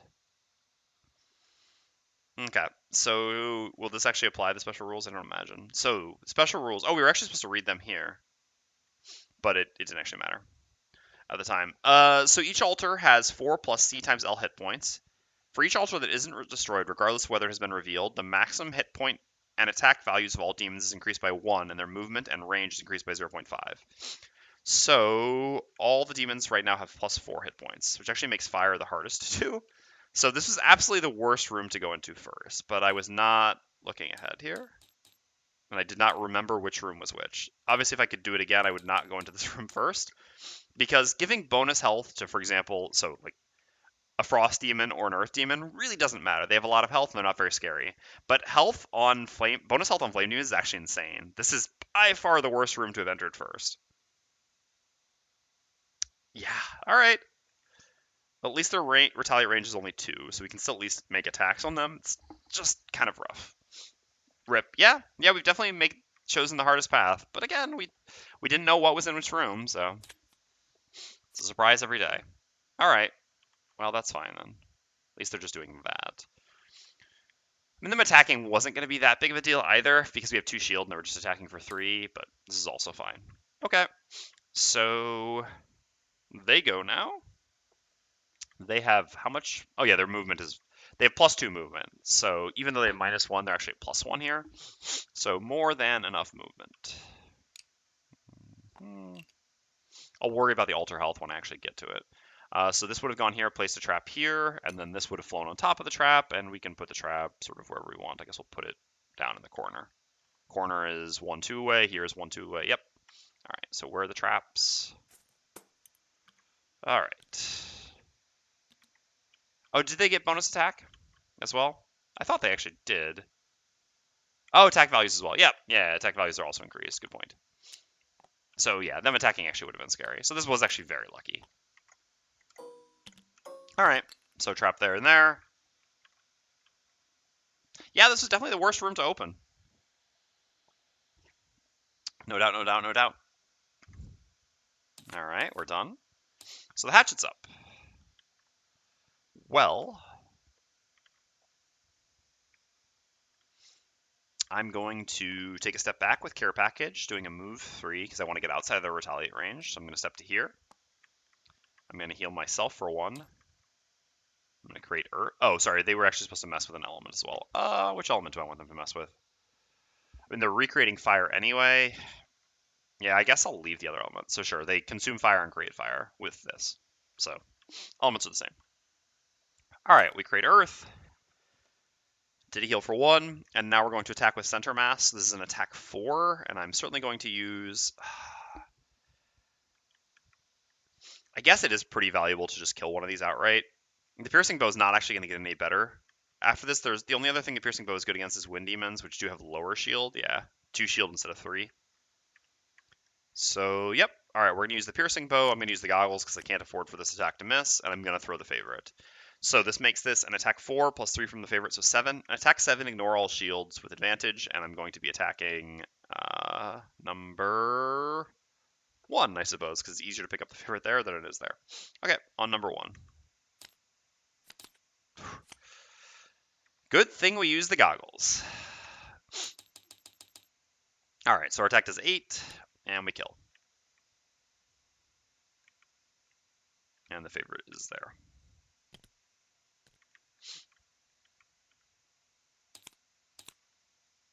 Alright, Living Bone's done. Voidwarden's up. So on the Voidwarden, we're going to use the bottom of Resign Frenzy here. Yeah, I think it's fine to just use the Earth here. Earth doesn't affect them. If anything, do I want to use the Fire? So that they can't have it next turn? Yeah, I actually think I do. I will want to use the Fire. Because it's not like I'm planning on using Strangling Chain on one of them and taking a million Retaliate. I mean, actually, maybe. Since we're not going to have good attacks otherwise, yeah, maybe I am going to use Strangling Chain, and I can always go before they would use it. All right, sure. Yeah, I mean, if we take a little bit of Retaliate, it's not the end of the world. Okay, so I'll leave the Fire. So what I'm going to do is I'm going to use the bottom Resign Frenzy. I'm going to consume the Earth with Master Influence on Gift of the Void. I'm going to consume the Dark with the bottom Resign Frenzy just to gain an experience.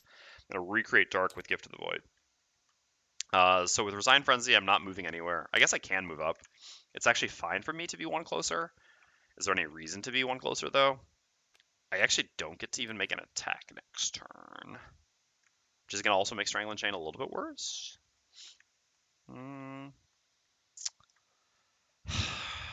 I mean, there's probably no reason not to move up. We have to go in here and destroy the altar anyway.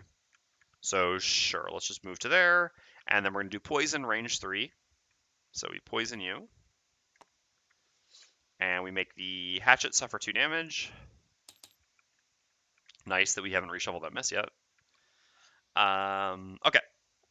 So Gift of the Void is attack 3, range 4, targeting the poison target, plus we consumed the Earth, which I have already done. So this makes this an attack 5 with advantage by the Hatchet, targeting the Flame Demon.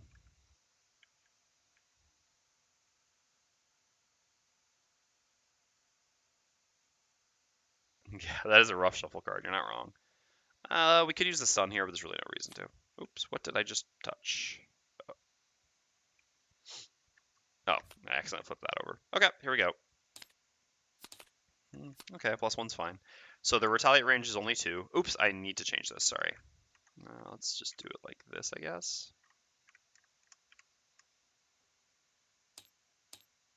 It doesn't quite. There we go. Sorry.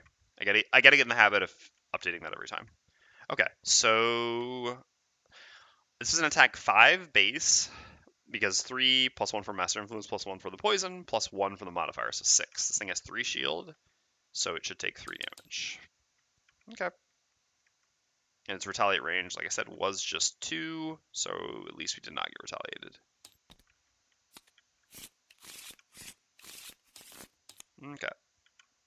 Well, I do like doing this here. This way we can kill it. Worse attack. I need to go after that. Initiative is annoying here. Oh no, I can't even beat 30? That's bad. That is really bad. How likely is it that we kill it? No, well... No, not very likely. Alright, I can't be greedy here. I don't want to get multi-target wounded by that stupid thing, so I don't really care that I'm not going to take advantage of Strangling Chain. I'm actually just going to use the bottom of Fancy Hat plus the top of Repeat Shot here. This is going to give me an attack 5 on it, which should deal 2 damage, and then the Red Guard can finish it. Again, if it goes at 3 here, this is bad, but we're playing around the otherwise quite unfun 30. And we do want to go after the... We want to go after the Red Guard with the Voidwarden, because the Red Guard's going to take a bunch of damage. We're going to heal it up, because the Red Guard's going to be attacking into the Retaliate. Okay, 77, that's fine.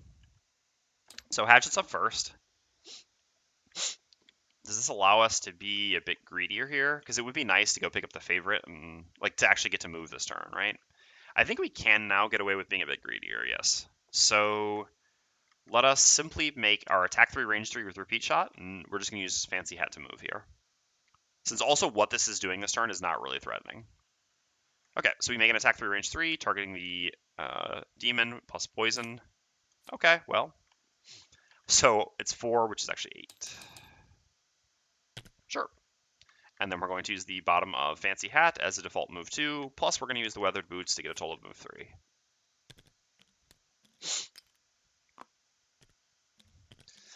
When they gave the Hatchet the ability to do the battle goal of looting coins, they had no idea what sort of a monster they were creating.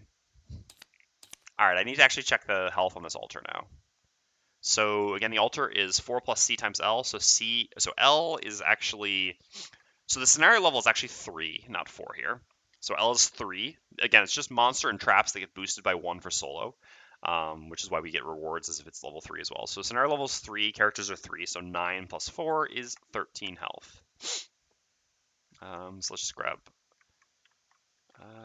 so those tracker tokens are not in here by default. They might be somewhere, but there's an easier way to do this. Oops. Objects. Components. Dice. Plastic. So we're going to need a D20, unfortunately, but that's fine.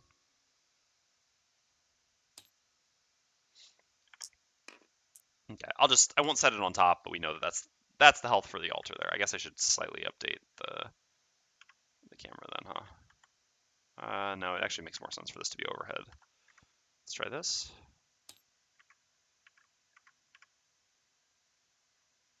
I'll actually just zoom more into the room. Zoom too far away, you can't... I mean, we're going to be moving all into the room anyway. Zoom too far away, you can't really see the health of the altar very well. All right, let's lock that for now. Okay, so Red Guard's up, so sort of works out all right. We have a move 4 now at the bottom of Strangling Chain, because we need to make it to the altar. 1, 2, 3, 4 to here. And then we just get to make a default attack 2 with the top of Warrior of the Sun. Plus 0, so 2 damage.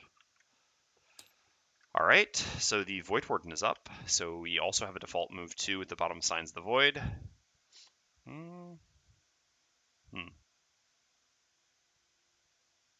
Yeah, I mean, how necessary is it to go here?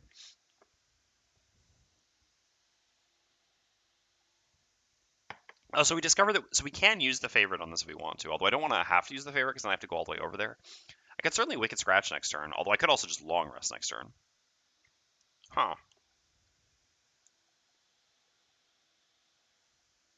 An interesting choice. Also, once we kill the enemies in one of these rooms, we can theoretically just drop the skeleton, and the skeleton will kill the altar for us over time. I'm trying to think. So let's take a look at what happens next turn. So, ugh. Nothing great, huh? We have an attack 2 and an attack 2, or maybe just a heal 4 self. I guess we don't need to do the heal 4 self, so yeah, attack 2, attack 2. All right. So we kind of need to help out. The annoying thing about helping out here is we're going to have to use our boots, but not get to long rest. I would like to long rest, but that's fine. Alrighty. I guess we don't have to. We could use the gifted move instead of the healing, but it's probably insane not to do a heal. I mean, I guess it's really only a heal 3 here, because Hatchet's definitely long resting. Maybe it's not necessary to do a heal 3 here. Maybe doing the move and getting a Saber Boots is better. No, I don't think so. All right, so let's use the bottom of Signs of the Void as a default move. We're going to use our boots as well to get a total of 3 movement here. We're going to go 1, 2, 3 to here. Then we're going to heal the Hatchet up to full, using the top of Taunting Fate, gaining 1 experience, and shuffling a Bless into the monster deck. Okay, and that's the end of the round. So, yeah, I think we're supposed to short rest here because we really want to be doing a Wicked Scratch so we can get out of here at a more reasonable pace. So it's these 2 cards for us. Do we have range? Yeah, we can already make our attack from here. Yep, so like this, so like this. I guess we'd rather go later to see what the others do. Can't go after that though. All right, so it's got to be a short rest again here. Okay. I don't think I can afford to lose that actually. If I lose that, I have no movement left. No non-loss movement left. Yeah, I actually have to keep this. Which sucks because if I reroll into Wicked Scratch here, it's really bad.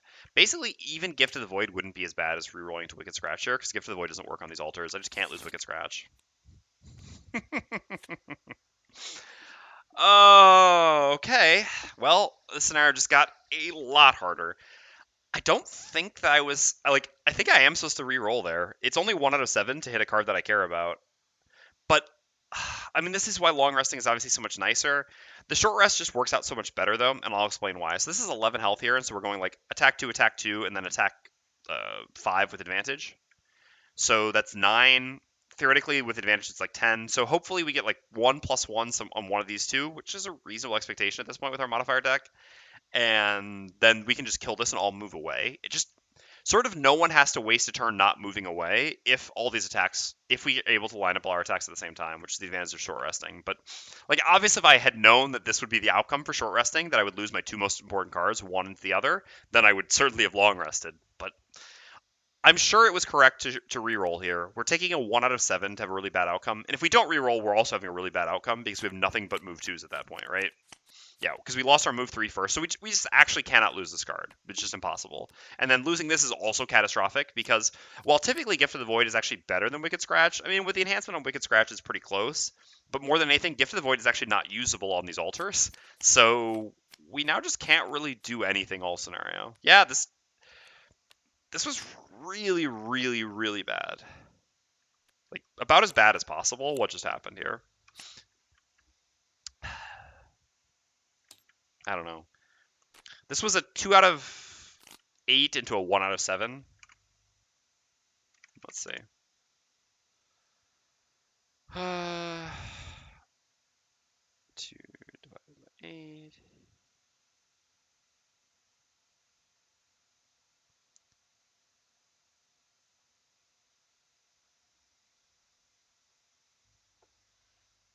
Yeah, so the odds of this happening was, well, I mean, not so incredibly low at 3.5%, 3.6% rounded up, or 4% rounded up, however you want to. Still, not very likely. I don't know. I guess, again, for anyone who's played XCOM, we all know what a 4% is. Or in this case, what a 96% is. Although it's really the 95. All right. Well, the last journey at least is an attack on the altar. So unfortunately, this is not going to work out at all with the time frame that we wanted. XCOM 99% equals miss. Yeah, exactly. That's actually the only attack we can do on altars, unless we move up adjacent to it. But we can never move adjacent to them because we won't have the movement to make it back through the scenario at this point. All right. I think we just do this then as a big move afterwards. Just like launch an attack and move 4 towards the next room. Yeah, Yep. All right. I guess, what are even we attacking with here? Attack 2, default. Ugh. So we need 3 movement? I don't love that. Because the spot is actually blocked by the hatchet. But there's nothing we can do about that either, so... Alright, well, we'll just do the things we can do here.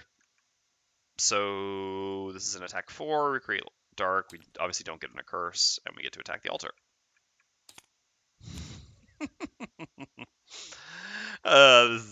This is an L. This is an L. Alright, sure. Move 4. I mean, I can't not use the move 4 here, I have to run away, I don't have any movement afterwards. That's an L, though. Alright. Red guard's up. I guess I'm also not moving away here then, so I'm just going to make a default attack 2. Yeah.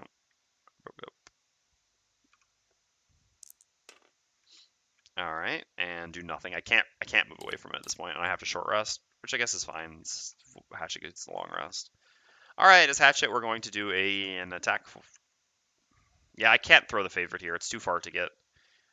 So this is sort of an example, I guess, where we are getting a bit handicapped. I mean, all right, well, we just got really unlucky, but the the required amount of movement for this scenario is actually quite high, even though it seems like a small scenario because you have to go. So the limited movement on Jaws of the Lion characters does require us to play this a little bit differently than we might otherwise. So I guess this is like a semi-example of where Jaws of the Lion characters struggle a bit. Like we just can't run into these rooms because we don't have enough movement to then make it to the following rooms. All right, so we just do our attack 2. All right, yeah. So the Wicked Scratch plan made sense. Again, if our other, I guess we could have seen. Well, we wouldn't have gotten it actually because we did flip a +0 there, so it would have had 1 health left. Okay. And then I'm just going to do the bottom of retrieval as a default move too. I'm just going to leave the red garden here to finish this up while the two of us go start working on the next room. This red guard has the most movement. All right.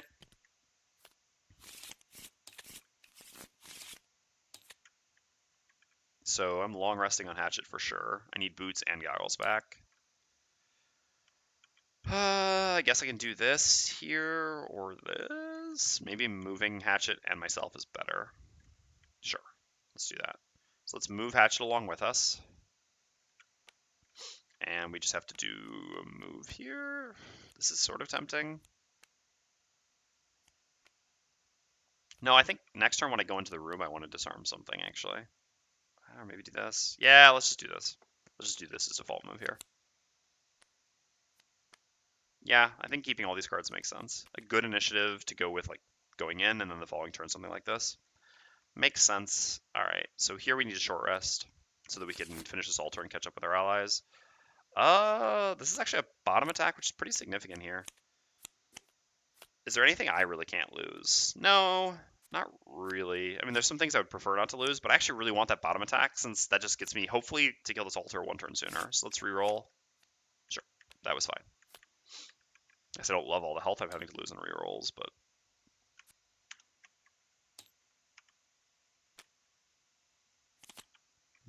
Okay. So this is our highest top attack, and also, I mean, like, this is a larger move, so yeah. Yeah, an attack 3 and attack 2. We just need 1+1 and we can get the hell out of here. I mean, I guess worst case scenario, even if we can't get out of here this turn, we can get out next turn. Although I wouldn't mind killing it this turn because then next turn I can use a top. I mean, we're not leaving this turn anyway, is what I mean to say. So if we don't kill it this turn, we can still do a top attack next turn. At the same time, I wouldn't mind having the opportunity to just do the top of Healing Sands. Okay. All right, red guard goes. Technically, I should do this first because if I get a crit, then I can just do a default move. So we'll do an attack 3. No, and then we'll just do the bottom attack 2. Hilarious. Hilarious. Okay. Yeah, I was flipping too well early on. I sort of knew this was coming. I can't even be surprised. All right, we're going to move you too, and we're going to move ourselves too. Boom. Let's do like this here. All right. And then we get our long rest here. nothing to heal. Choose cards to lose.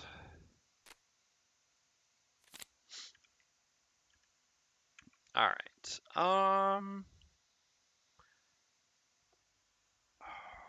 Yeah, time to get rid of follow through. Enemies die a little too quickly for that. We've already got repeat shot as a better version. Okay, so I don't think I can afford to use a move 4 here. I think I have to do a default attack. I also shouldn't have another negative modifier on my deck. I'm pretty sure we've gotten rid of the -1, right? Are all our -1s? No, we do have a -1. Oh my god. What happens if we miss? I mean, if we miss, it doesn't matter. I mean, if we get a -1, then.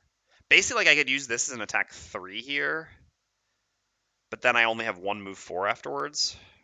I guess if I don't use a stamina potion here, I'm only getting to use one move 4 before my next rest anyway, but I kind of maybe don't mind using a stamina potion here. But I guess if I use a stamina potion here, I can just get this back anyway. All right, sure. So let's do that. And oh, no, because I would want to use a move 4 this turn. Yeah, I want to attack and use a move 4. Whatever. I don't think I can play around the -1 here. I'm already really far behind. So let's just not. Yeah, let's just do it like this then. We're just going to do an attack 2, which again should kill it. 7 out of 9 times we do kill. And I mean, 8 out of 9 times, there's only one possibility in our deck that changes making an attack 2 versus 3. Otherwise, if we miss, it doesn't matter what we do. And if we, as long as we hit other than getting the -1, this is good enough. Okay. I guess the issue with trying to disarm something is we shouldn't have enough range. So we need Hatchet to go first. We don't have our boots anymore either. Yeah, we're in a pretty bad spot here. All right.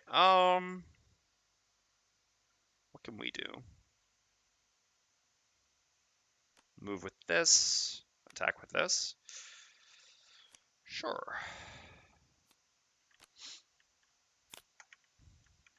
Gets us on the door, and we should have enough range to attack anything in there. And then hopefully we can do something with Gift. Or Lure? Maybe just Lure then, and Gift next turn. If we have to go late to make sure things move up anyway. So we... but we don't get to go... I mean, I guess I'll just use this to move here. And then next turn I can do this combo. Give us a better chance of killing. At the same time, Hatchet... Now, I guess we have an Invis Cloak, so we're not that likely to take damage here.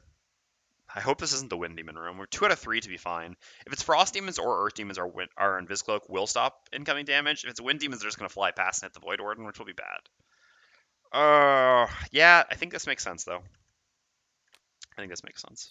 We just have to hope that, quite precisely, it is not Wind Demons. What could possibly go wrong? Okay, Red Guard's up first. We're going to use the top of Swift Strength as default attack 2. Okay. Yeah, there it is now. Hilarious. Whatever. I don't care. At least we killed it. The altar's gone. One altar down. Okay, and then we have a move 4. 1, 2, 3, 4 to there. Okay, so then Hatchet's up. So with Hatchet, we're going to do a move 3 with the bottom second wind. I get to here. Just one wind. All right, well, so it is a Wind Demon room, hilariously enough. So we actually picked the worst possible ordering for this scenario. Flame Demon into Wind Demon. Because, like, obviously, again, similar to how Flame Demons are much more difficult with these augmentations from the altars. Wind Demons also are, although it's not as serious. But if you could choose a worst possible order, like if you could choose an order to make this scenario as hard as possible for yourself, it would be going Flame Demon, Wind Demon, and then the other one, it really doesn't matter. I guess theoretically Frost and then Earth, because Earth is the least threatening. And the opposite of that would clearly be the best. Oops, I should actually set the camera properly now. There you go.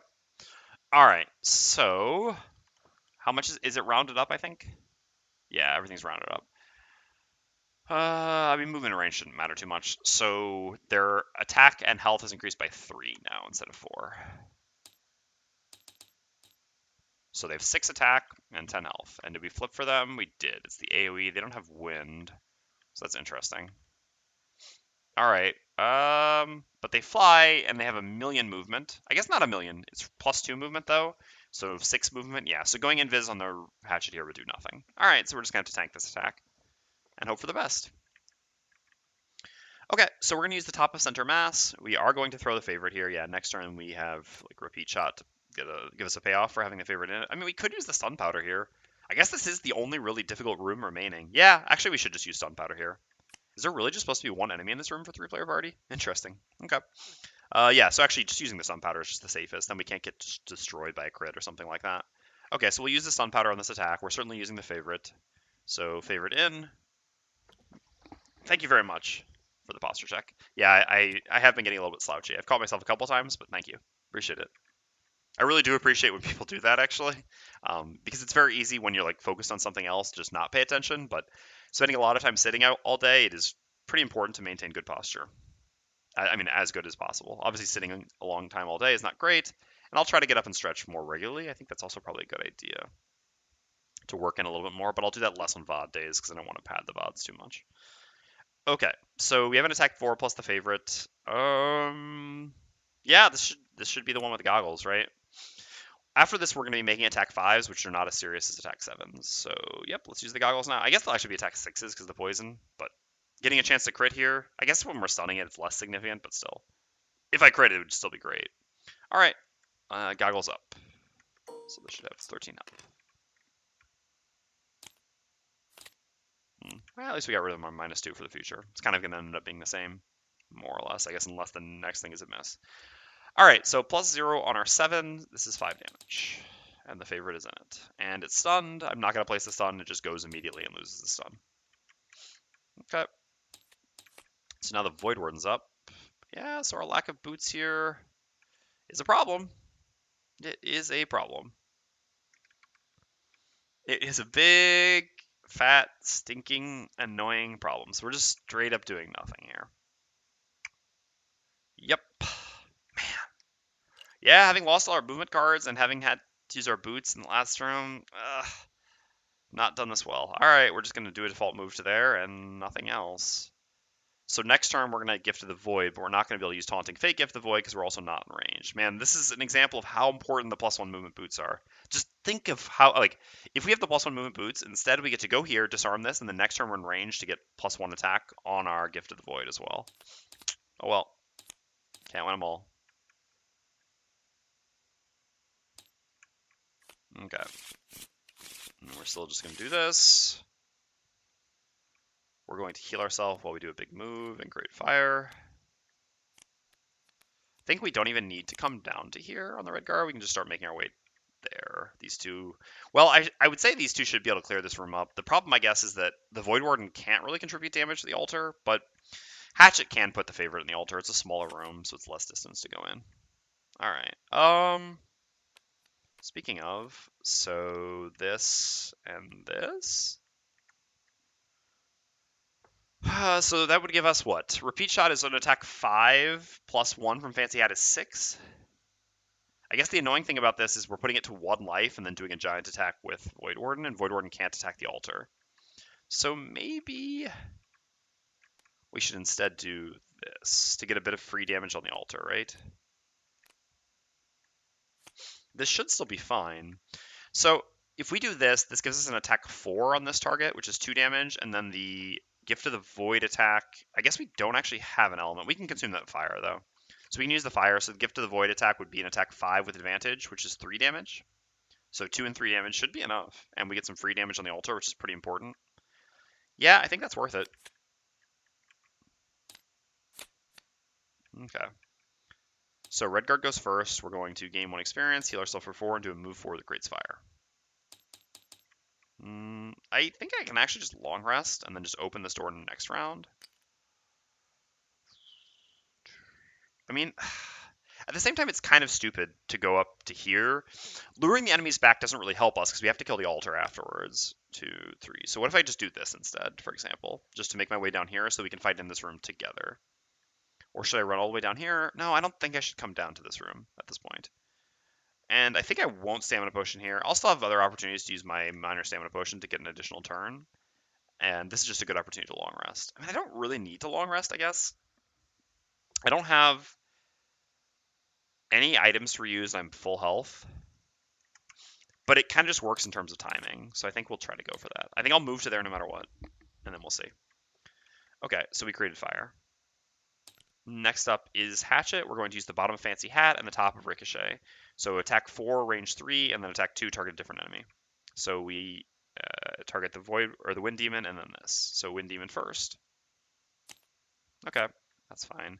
So 4 is 2 damage here, and then on the altar. Really? That's some pretty bad draws and a pretty good deck. So this does 2 damage then, because we had +1 from Fancy Hat. Alright, whatever. Voidwarden's up next, so we're going to use the bottom of Taunting Fate as a default move 2. Going to here. Hatchet's going to pay 2 life. We're going to consume the fire because it's really important to get the +1 here. Put poison on you and attack you with Gift of the Void. Well, you attack. So this is what we've drawn. I mean, it's still fine, but this is what we've drawn. And this is the rest of our deck. Pretty impressive. Again, drawn. We did get a green card in here, though. Huh? Rest of our deck.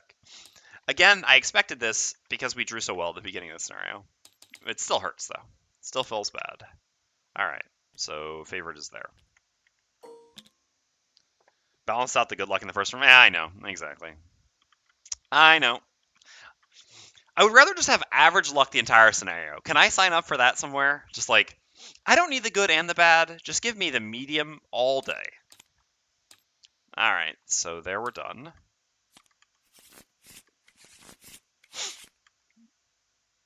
So here it's a long rest. Here it's a long rest. And here we're going to attack the altar and I suppose heal ourselves and move up and grab the favorite. Yeah. And we may stay on push in here. We'll see. Oh, move up, grab the favorite is actually kind of bad here, right? I guess I can long rest and get more movement because then I can use the favorite actually on the altar. I was actually the last to go, so I could have stamina push into here if I want to. Let's see. Is there a good version? No, we weren't. No, it was Gift of the Void was last, so we can't stamina push. I guess this is fine. If we do this, yeah, I should have stamina push in center mass because then I just have one more attack on the altar. If I do this, throw the favorite. The issue with this is then, I guess if we throw the favorite here, how does the math work out for that? And we have to get back retrieval actually. I guess we don't have to get back retrieval because we just step onto this. We're going so far from the next room though.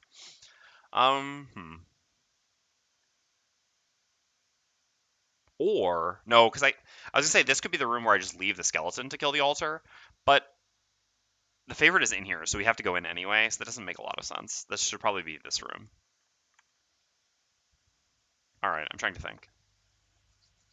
I mean, this makes sense no matter what, and let's just go from there.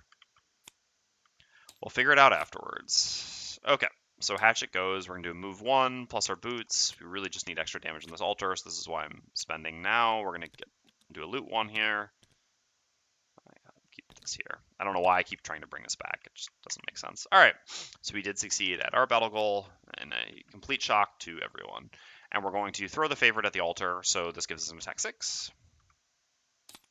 All right, ooh, poison, very useful. So 7, whatever, I'll take a +1 when I can get it. So we do 7 damage to the altar. And the favorite is in the altar now, stuck in it. All right, discard, and long rest. Refresh this, nothing to refresh here. This is going to come down to the wire, I think, just in terms of whether we have enough longevity to get through all of this. Oh god.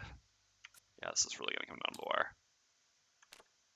Alright, well, what can I lose here? I mean, shielding just doesn't really matter, but bottom attacks are not bad. I wish I could lose this. This is a move 3. I don't really care about most of that stuff. I mean, this is a move 3 and an attack 3. This is just a move 3. I shouldn't mostly need the healing. I don't know, who knows. I mean, I can't lose this. I can't lose this because I need to move 4s. Actually, I should just lose Swift Strength. Again, I don't care about the shielding too much. Especially with the coming rooms being singular strong enemies. Like, big, beefy, strong enemies, basically. Okay. On the Voidwarden, we still have to lose a card as well. What do I not want? I guess allied movement is pretty important. I don't really want give and take. I mean, I also don't really care about these CC. Maybe give and take is better. No, there's just not enough time left for these blesses to matter. So the only question was I supposed to stamina potion on Hatchet here? If I stamina potion, what am I stamina potioning is the problem. I guess it is repeat shot. Yeah, it does make sense to do this. This just works out so much better. So let's, again, we were the last one to go, so we can just do this now. All these were long rests, so we had no new information. Using a repeat shot here gives us an attack 5 on an altar with 4 health, and then we can just move and pick up the favorite. We're going to be far behind, but that's fine. Okay. So we can be maybe less far behind if we use Signs of the Void after that happens. We need to go after you, but that's okay. And then we just do a move 2 to there with something like this or this. It's actually going to be easier to use this than to use this in these coming rooms, so maybe just like that and that. I can't use Resign Frenzy here to move a bunch because then I would go before Hatchet no matter what. So I just go like that. So yeah, Hatchet goes, moves here, finishes turn, and then we give Hatchet move 2 like this, and we go move 2 like that. Yep, that works. Okay, so as for you, I guess I can just recreate fire with this so that I have fire when I go into the room, and just do a move 3 to here. Do I care about creating light? Not really right now, nor ever. There's a world in which I do later, so let's just use this for now. All right.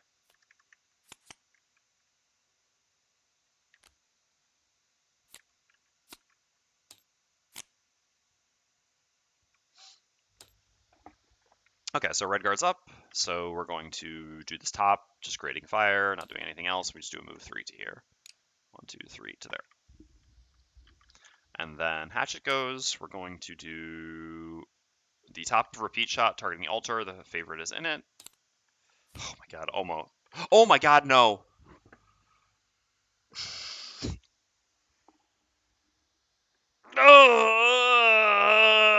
Khan!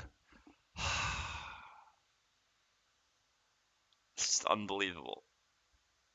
Oh, this is so unbelievable. That's so catastrophic.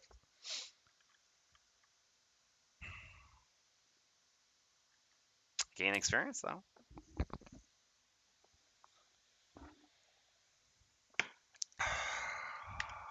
So catastrophic.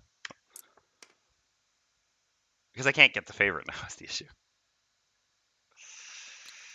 And now I can't move the Hatchet because we have to stay here to pick up the favorite. Do we just leave the favorite behind? Just play the rest of the scenario without it? I don't think that's correct. I guess maybe that is correct. But we still have to kill this is the issue. That's so bad. If it weren't for the favorite being stuck in there, this would be like bad, but not so bad. But this favorite being stuck there, like now next turn I get to do. Does the top of retrieval work?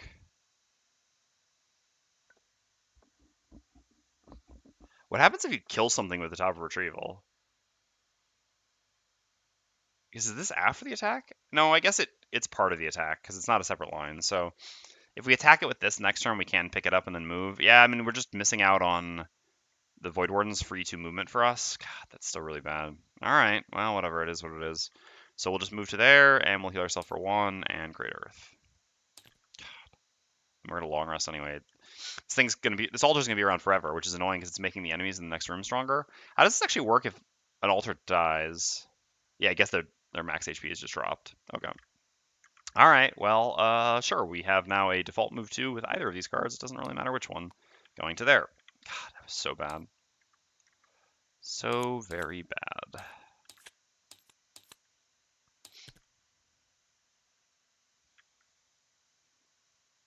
All right, long rest here. Time to go into the room.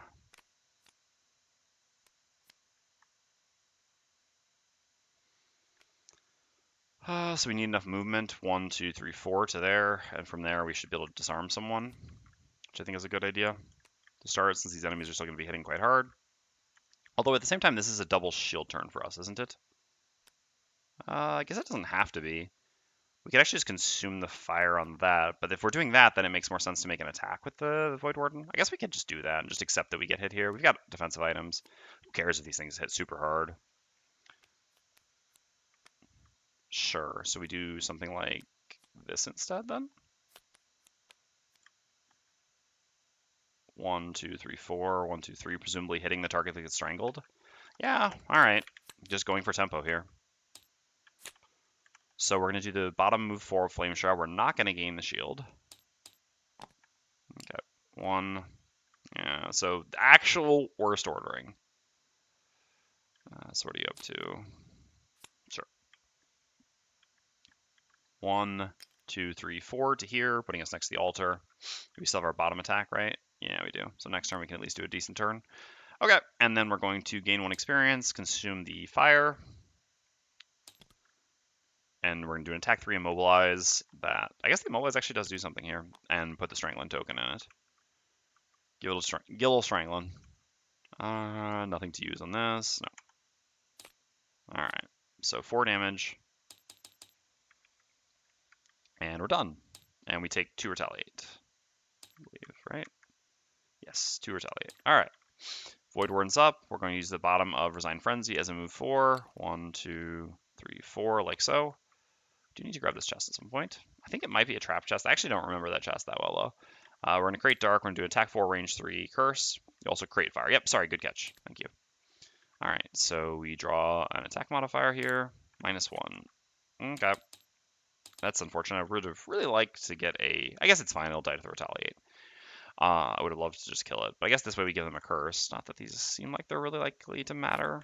I've added a fair number, and the monsters don't make many attacks. Okay. I think, yeah, this is the time for sure. And then I'm going to use my Ring of Skeletons, Ring of Skulls, to bring out a summon here. The reason being that, I mean, really this should go there, but whatever, it's fine. The reason being that I assume that this is, well, this actually, yeah, it is dead here, then this can start attacking this altar. You forgot to add 3 health. Oh, you're right. Good call. Yep, I missed that. Okay, so, yeah. So what happens when, yeah, sorry. What happens when his max health drops? Does his current health also drop or not really? Let's read. The maximum hit points? No, I guess not. That's annoying. So not killing that altar really does suck. Oh well, it'll be alright. Okay, so the Frost Demon goes. So the Frost Demon I think attacks at +0 if I'm not mistaken here, but ranged. Yeah, there's no ice to consume. So yeah, attacks at +0 with disadvantage on the red guard. One of those curses maybe? Nice. Solid. I guess the downside is we get no retaliate, but that's still fine. Okay. Oh, so the current health should actually drop? Interesting. I don't remember. I would think that it would. I mean, I don't know. No reference for it, though. Yeah. I'll not drop the current health. Just, again, kind of like the principle. I should have actually switched this camera now, huh? The camera for the hatchet doesn't really matter. Sorry. Again, it's sort of like the principle of charity argument, except in reverse. Basically, when I'm not sure of something, I prefer to play it the harder way so that I know that there's no asterisks. Okay, so here we get our long rest. We refresh this, I think we heal for 1.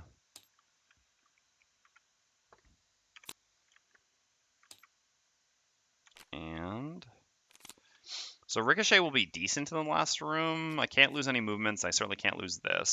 So this is a move 3, this is a move 3, this is a move 3. Yeah, it's probably just time to let go of Fancy Hat. All right. So the next question is, so I think I'm not wrong about how retrieval functions. This is part of the attack. If I kill the target with retrieval, I do still get the token, right? I don't see any reason why that wouldn't be the case. Is this if you kill a monster, if you kill an enemy? If you kill an enemy, ooh, okay. That's nice. 1, 2, 3, 4, 5. Yes, please. Okay. So this should work. Because objective tokens, which again, for using Jaws of the Lion characters in base Gloomhaven, it's recommended that you treat all obstacles with health as if they were what's called objective tokens in Jaws of the Lion. Objective tokens are enemies, but they are not monsters. So given that the wording on this is gain +2 movement and or add +2 movement and gain 1 experience if you killed an enemy this round, this should count for an objective token. All right, we're just gonna do these 2 cards here. And we're just, so we want to go after that because we don't want our skeleton attacking poorly here. Ooh, after that is not great. Can't actually do anything about that though, so sort of is what it is. I guess we're going later then. Sure. So it's gonna be this and this. I mean, none of this stuff actually matters is the issue. Red guard just attacks. This goes up and attacks. The problem is if we let the skeleton go first, it's just gonna die. It's not actually gonna die. I guess it just is gonna go down to 1 health. Because the skeleton has 3 health. Yeah, maybe that's just fine then. I don't really want the skeleton attacking this, but I suppose that's fine. Alright, yeah, so let's just go earlier then. So we do this, and I guess this, just to make sure that that thing... I mean, that thing is never getting to attack, though. Gift of the Void also just sucks. I don't really want to move that far into the room, and I don't want to make... Yeah. I just can't use Gift of the Void on altars, which is the problem. We have Dark. I guess theoretically I could use Lure of the Void, but no, that doesn't make any sense. I mean, bottom. Let's just play these 2 cards and we'll see. I think it's fine to keep Gift of the Void. Is it really? It's not really helpful, but yeah. Oh, yeah, never mind. Red guard's first anyway. Oops. Okay, so red guard, we're going to use the top of Shocking Advance to make an attack targeting the Frost Demon. Hope to get a +1 here, but even if we don't. Okay, that's worse. So that's down to 3 now. That is noticeably worse. And we take 2 retaliate. I'll do all the retaliate afterwards. Yeah, I guess we're just attacking again with Warrior of the Sun, once again hoping to get a +1. Alright, yeah, there we go. The Mobilize should have actually already been gone. Alright, so this is dead. So we just take 2 retaliate damage. Alright, and we're done. So this goes here, attacks that. Sorry about that. So 11. So this has range 2. That's a bit of an annoyance, huh? I don't really want to move up to heal the red guard, so I'm just not gonna. I'm just going to do a... I don't need to heal myself. It's not worth giving them a blast to gain 1 experience, I think. So what we're going to do here is we're just going to do a default move 2. Up this way. We're just going to leave the skeleton to finish off this altar. Okay, so then the hatchet goes. So we're going to use the top of retrieval as an attack 2 off this altar. Do I really need to use the goggles for this? Yeah, whatever. I'm going to long rest before I get to the next room anyway. I can't miss this attack. All right. Yeah, sure. So we get the favorite token back. I believe. I hope so. I mean, I'm not sure how much this is going to matter. We gain 1 experience and use this. So move 5. I think this is a trapped chest, but it's not like I can not go for the chest. Okay, so sorry, I guess I should change this now to something like this. All right. So that altar's down. So I'm going to be spoiling chest number 21. Fair warning to everyone, chest number 21 is coming out. I repeat, chest number 21. All right, here we go. Yep, that's what I thought. Trap chest. Trap chest. All right, down to 6. Sure.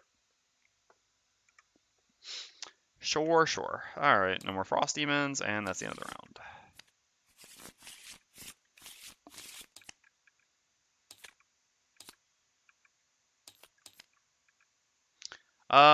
I really should, whatever. I should have used my weathered boots on the Voidwarden. I forgot to. Oh well. I meant to because I'm going to long rest anyway. I just wasn't paying attention. There is new information since then, so I will not correct it. All right, long rest. There's no real reason not to be long resting, right? Oh, we don't have retrieval. But all these coins. Oh no. All right. I guess I could just not long rest on the red guard. Just so that we make it up to this room together. Yeah, that makes sense. There's actually not a lot gained by long resting, just the 2 health, but I have plenty of health here. Okay, that's fine. I just need to keep the move 4s. Not a lot of turns left. We would definitely not have been able to beat this on +3. Okay. So there's no real reason not to attack it. I can heal the next turn. We need to keep both the move 4s for bottom, so this is an attack 3 on top, and I'd rather keep the fire for next turn, I think. So let's just do this and this here. Okay.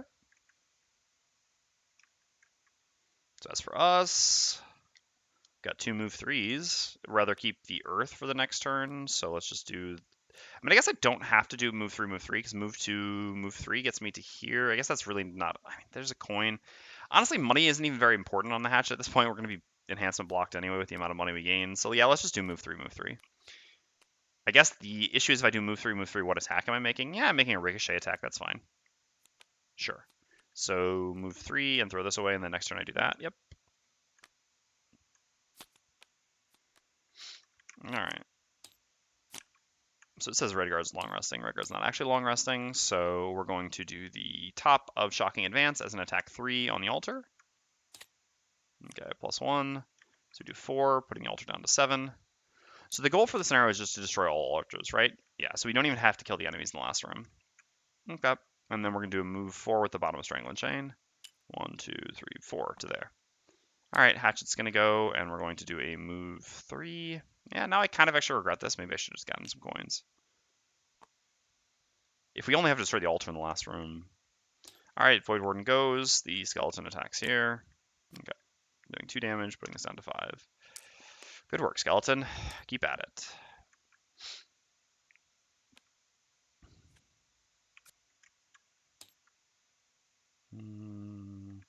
Gifted ally movement.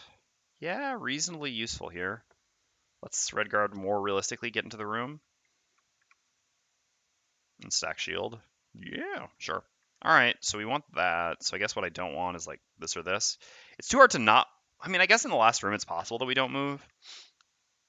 Sure, let's just lose Lure of the Void here. There are no traps in this scenario anyway, so... Okay, so our turn here is pretty straightforward. We just move 2. No reason to use the move 4 here, I think, because Hatchet probably wants to finish on the door. I guess Hatchet can also move 1 more so as to not finish on the door. So maybe it's fine for us to finish on the door. Let's see.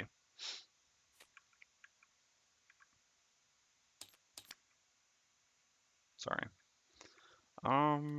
Yeah, so this and this definitely makes sense, because I don't know that I'll be in range to attack anyone, and the shield... Stacking up to 3 shield this turn certainly makes sense. Oh no, I don't have the fire. Nah, if I created the fire last turn, it didn't work. So I guess I'm just stacking up to 2 shield and creating a fire for next turn. But I can also stamina push and something to use the fire with. So I mean, we're still stacking to 2 shield, which I think is fine. I mean, admittedly, the enemies are hitting quite hard in here, so it's not that great, but...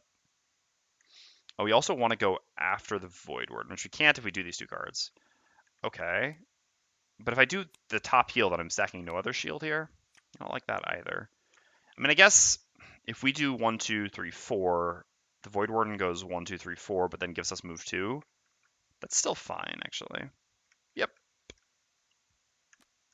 Against Earth Demons, the small amount of shield, especially since they're still having the bonus from the bottom left altar, is not great, but, you know. You win some, you lose some. I think this makes sense. Again, I'm just kind of rushing to get through the scenario in terms of, like, incoming damage is not really the threat at this point with how much healing, like, how much life we have, healing potion, items, etc. It's more just running out of stamina because of how long the scenario is relative to the amount of movement and the cards we've lost. All right, so Redguard goes first. We're going to create light and fire. We're going to do a move 4 and give ourselves shield 1. 1, 2, 3, 4. And I suppose I'm just going to go ahead and use the healing potion here. It's not like these can apply wound or poison or anything like that. Well, poison, it wouldn't even make sense, but yeah, wound. And what am I going to get back? I don't really want to use this as a top while in combat. Whoa, the pip. Yep. There's a really annoying thing though, Themris. Every single time we start an end round, the battle interface resets up to the middle, and I have no idea why. And if there's any way to fix this that you know of, I'd be happy to hear it. So it makes sense to stamina potion here. I have both elements. Theoretically, using fire would be good. So, like, it would be tempting to get this back because this is a good way to use fire on bottom and have good initiative, but I really don't want to be doing a heal for self in middle combat. If anything, I'm going to use the bottom healing sands next turn. So what can we get back for a top? Yeah, probably just Strangling Chain actually makes sense. This initiative is fine against Earth Demons anyway, so let's go ahead and stamina potion that back. Since we have an odd hand size right now, it will actually give us an additional turn. Can you only have one? I think so. Yes. I believe you can only have one picture-in-picture. Normally you create the picture-in-picture by clicking here.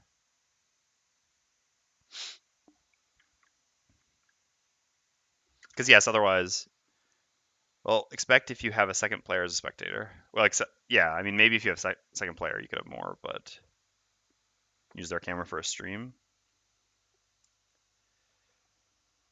Well, it still wouldn't do it. I mean, because either their camera or my camera is the stream.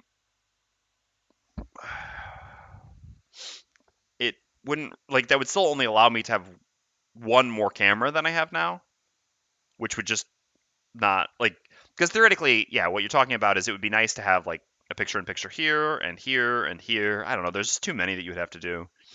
I think having one, and normally I change this. I don't always have this. I've been changing it the entire scenario. Like when we're in a room, I zoom in more so that things are more visible. It's just here we were running around for a while. The picture-in-picture for the active ability area doesn't really make sense. I mean, the active ability area, you mean like the cards that are currently being played?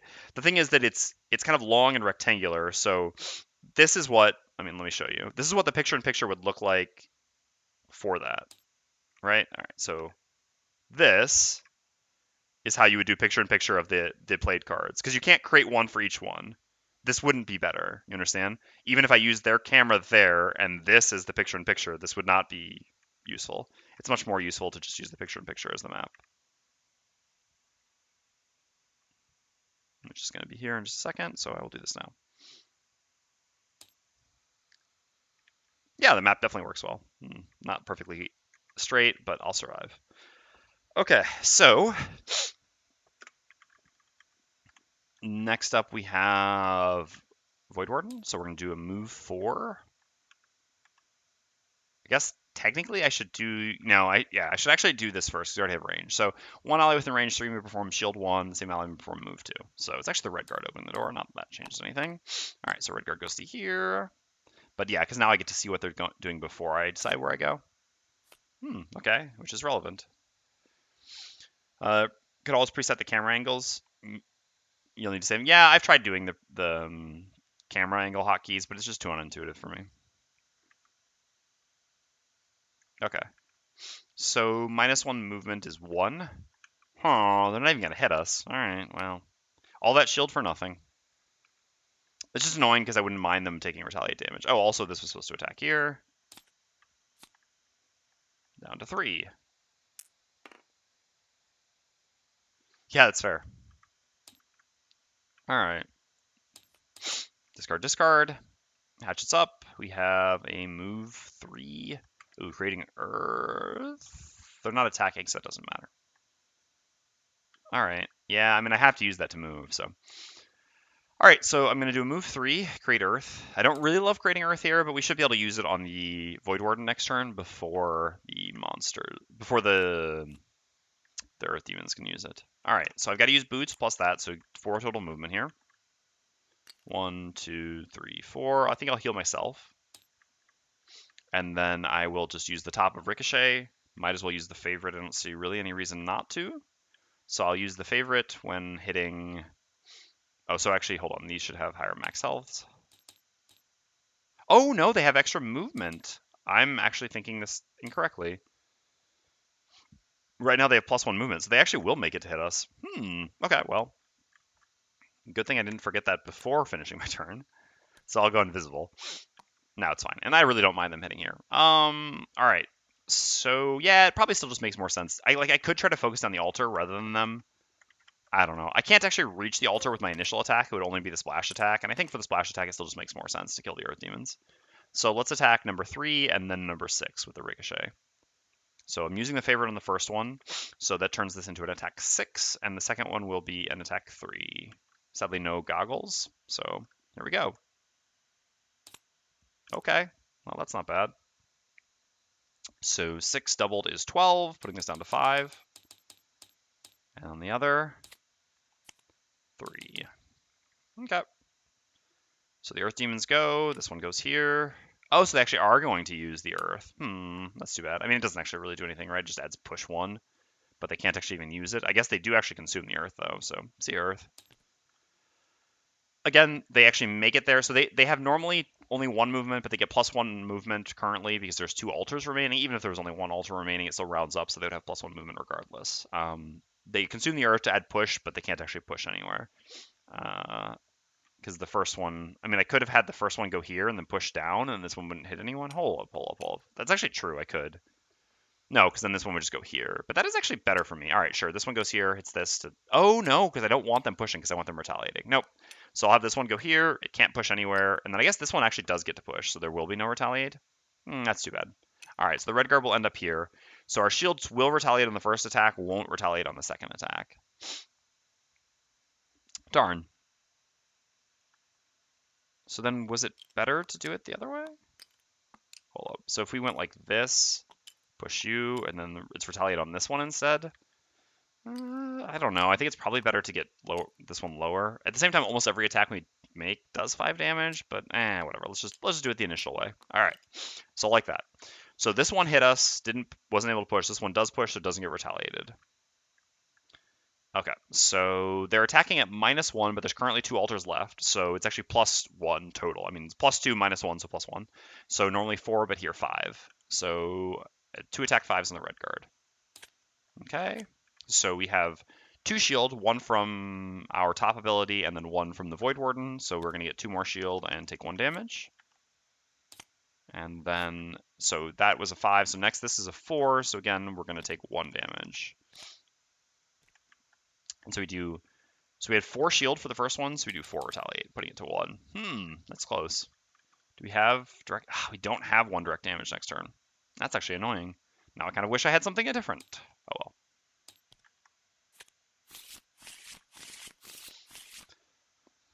All right.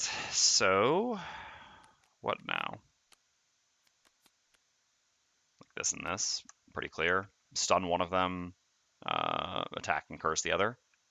Attack and curse, finishing this off before it can possibly go, and then stunning this one, so it just can't do anything this round. Yeah, I'll long rest here. It's fine.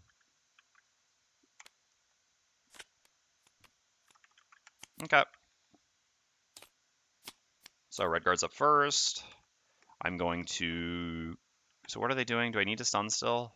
Yeah, I probably do. I don't really want this one healing itself back up to full. All right, so I'm going to use the bottom of Healing Sands. I'm going to use the top of this. I consume fire there. Oops. So with 3 movement, I can actually just go ahead and use my boots here. It's not like I'm going to need them again at some other point just to get closer to the altar. So I'm going to go over to here. I'm going to attack the Earth Demon here. Sorry.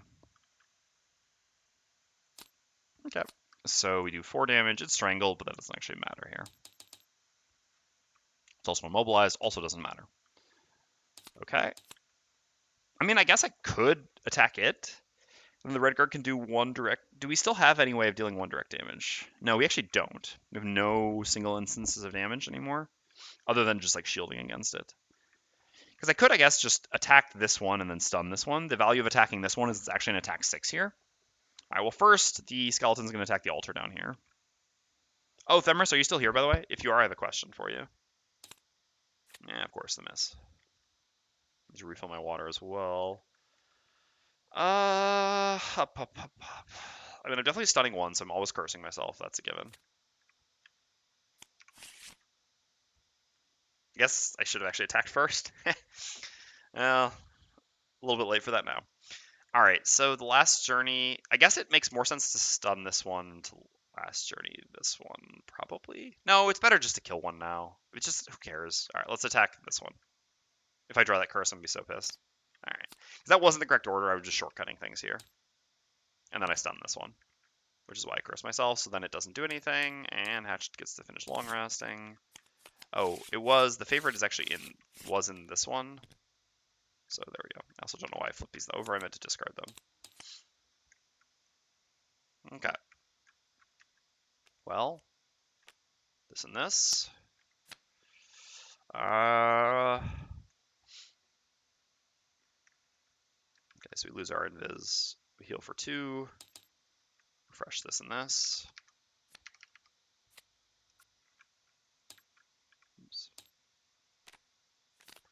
Is Ricochet still useful? No, Ricochet is no longer useful. See Ricochet. There's no more slash to be done. I mean, it is just an attack 3, but we can do better than that. Okay, so can I make it to pick up my favorite and make a meaningful attack here? I mean, yeah, I guess I can go here and just attack the altar this turn. So sure, let's do that.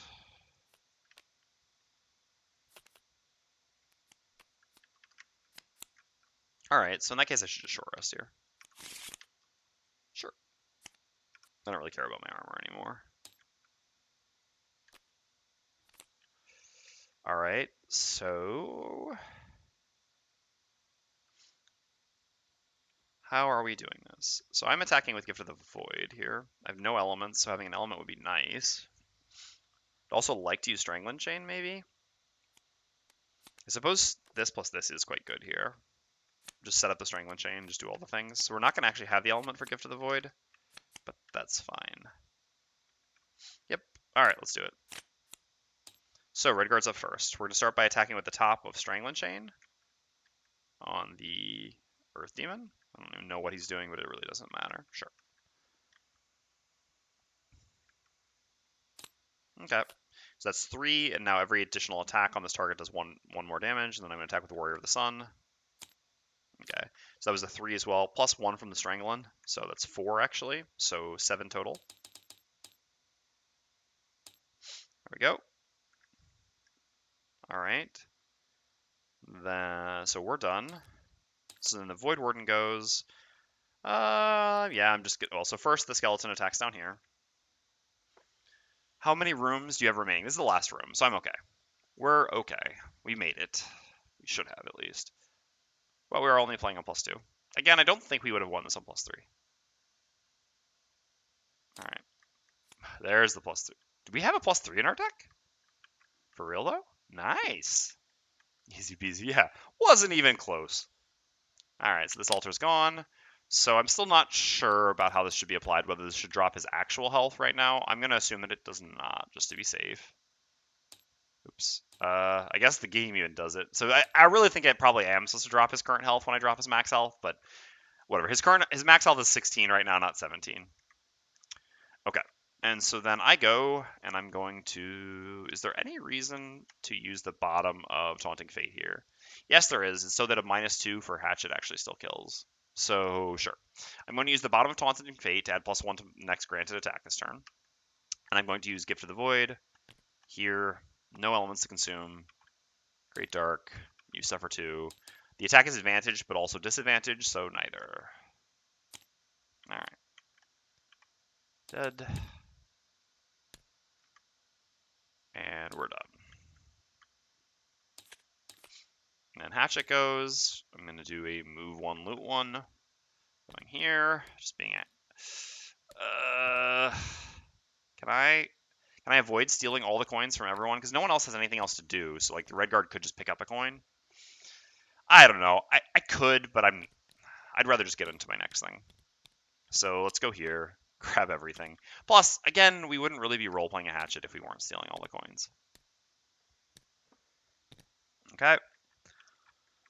So then I'm going to use the favorite with Center Mass, attacking the altar, and I mean, I know that I could like gain experience next turn, but if we get a crit, we get a crit. No, we have been drawing some exceptional modifiers. All right. So this was a 7 minus. Oh geez, -1 is 6, putting us down to 7 health. All right, and we're done.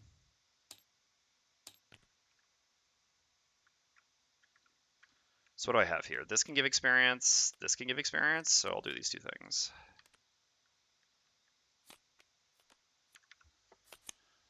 Oh, that reminds me of the session. Last session we nicknamed the GRS the Giant Remote Asshole for stealing all of it.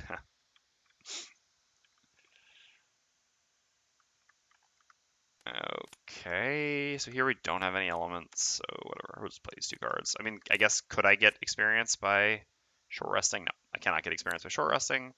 Here, short rest. That actually is guaranteed experience on bottom.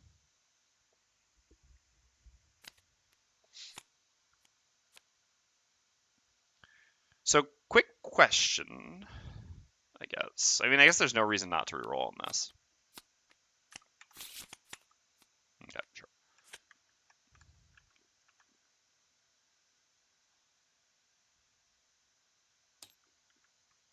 Do you have a specific order you like to do scenarios in? No, not specifically. I always try to get enhancements as quickly as possible, though, or more or less as quickly as possible.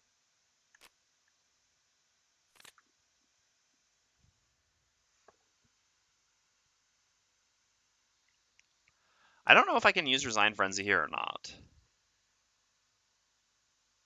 So I can use this for 1 experience no matter what. I don't know if I can get 1 additional experience by playing Resign Frenzy with nothing in range. I mean, technically, so this is where it gets a little bit weird, is because obstacle or objective tokens are considered enemies but not monsters. But I certainly can't force them. I mean, like, so this seems like the terminology here is incorrect. It should be monsters, I think. Or I guess I was just misled about objective tokens, and I just really need to check those rules more clearly. But I'm not sure that I can actually play Resign Frenzy here. I mean, Gloomhaven Digital would definitely allow me to play it, but I'm not sure that I actually can play it. So I'll just do this to make sure that I don't make any asterisks. If I could play Resign Frenzy, obviously I would play it and get 1 more experience. But here I can get 2 experience. So let's do it.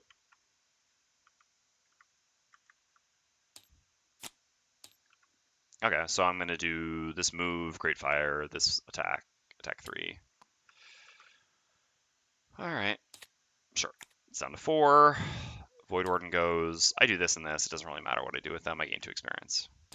And I'm not going to go loot anything anyway. Like, I could actually go there, but then I would lose my 2 check marks. I know this moves. I don't really care. I can just dismiss it. So here, we're going to gain 3 total experience. And we're going to make an attack 5 targeting the altar. It is range 3, if I'm not mistaken. Yes. All right. There's the crit.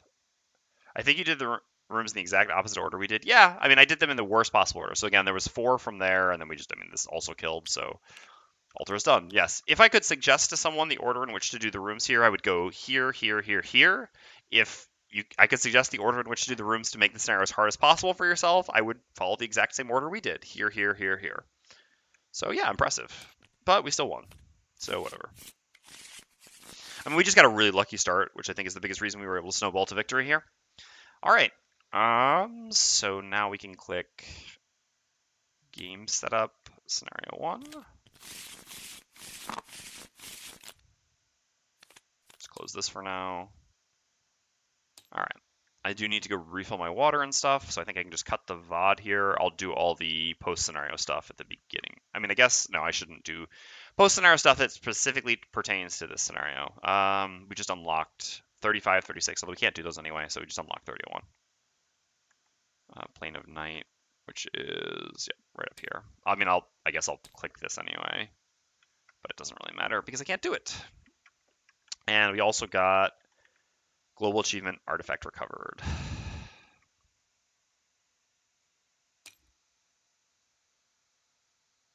You're skilled, not lucky. I mean, normally I'm not lucky, but here I did get lucky.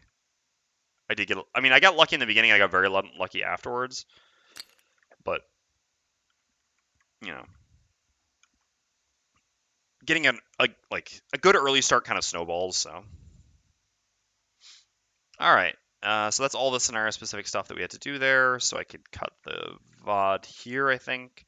And oh wait, no. Well, I can do this stuff afterwards. This stuff can at least be at the beginning of the next VOD. Okay. So thanks everyone for watching scenario 22. And I mean, we'll be back shortly with another VOD.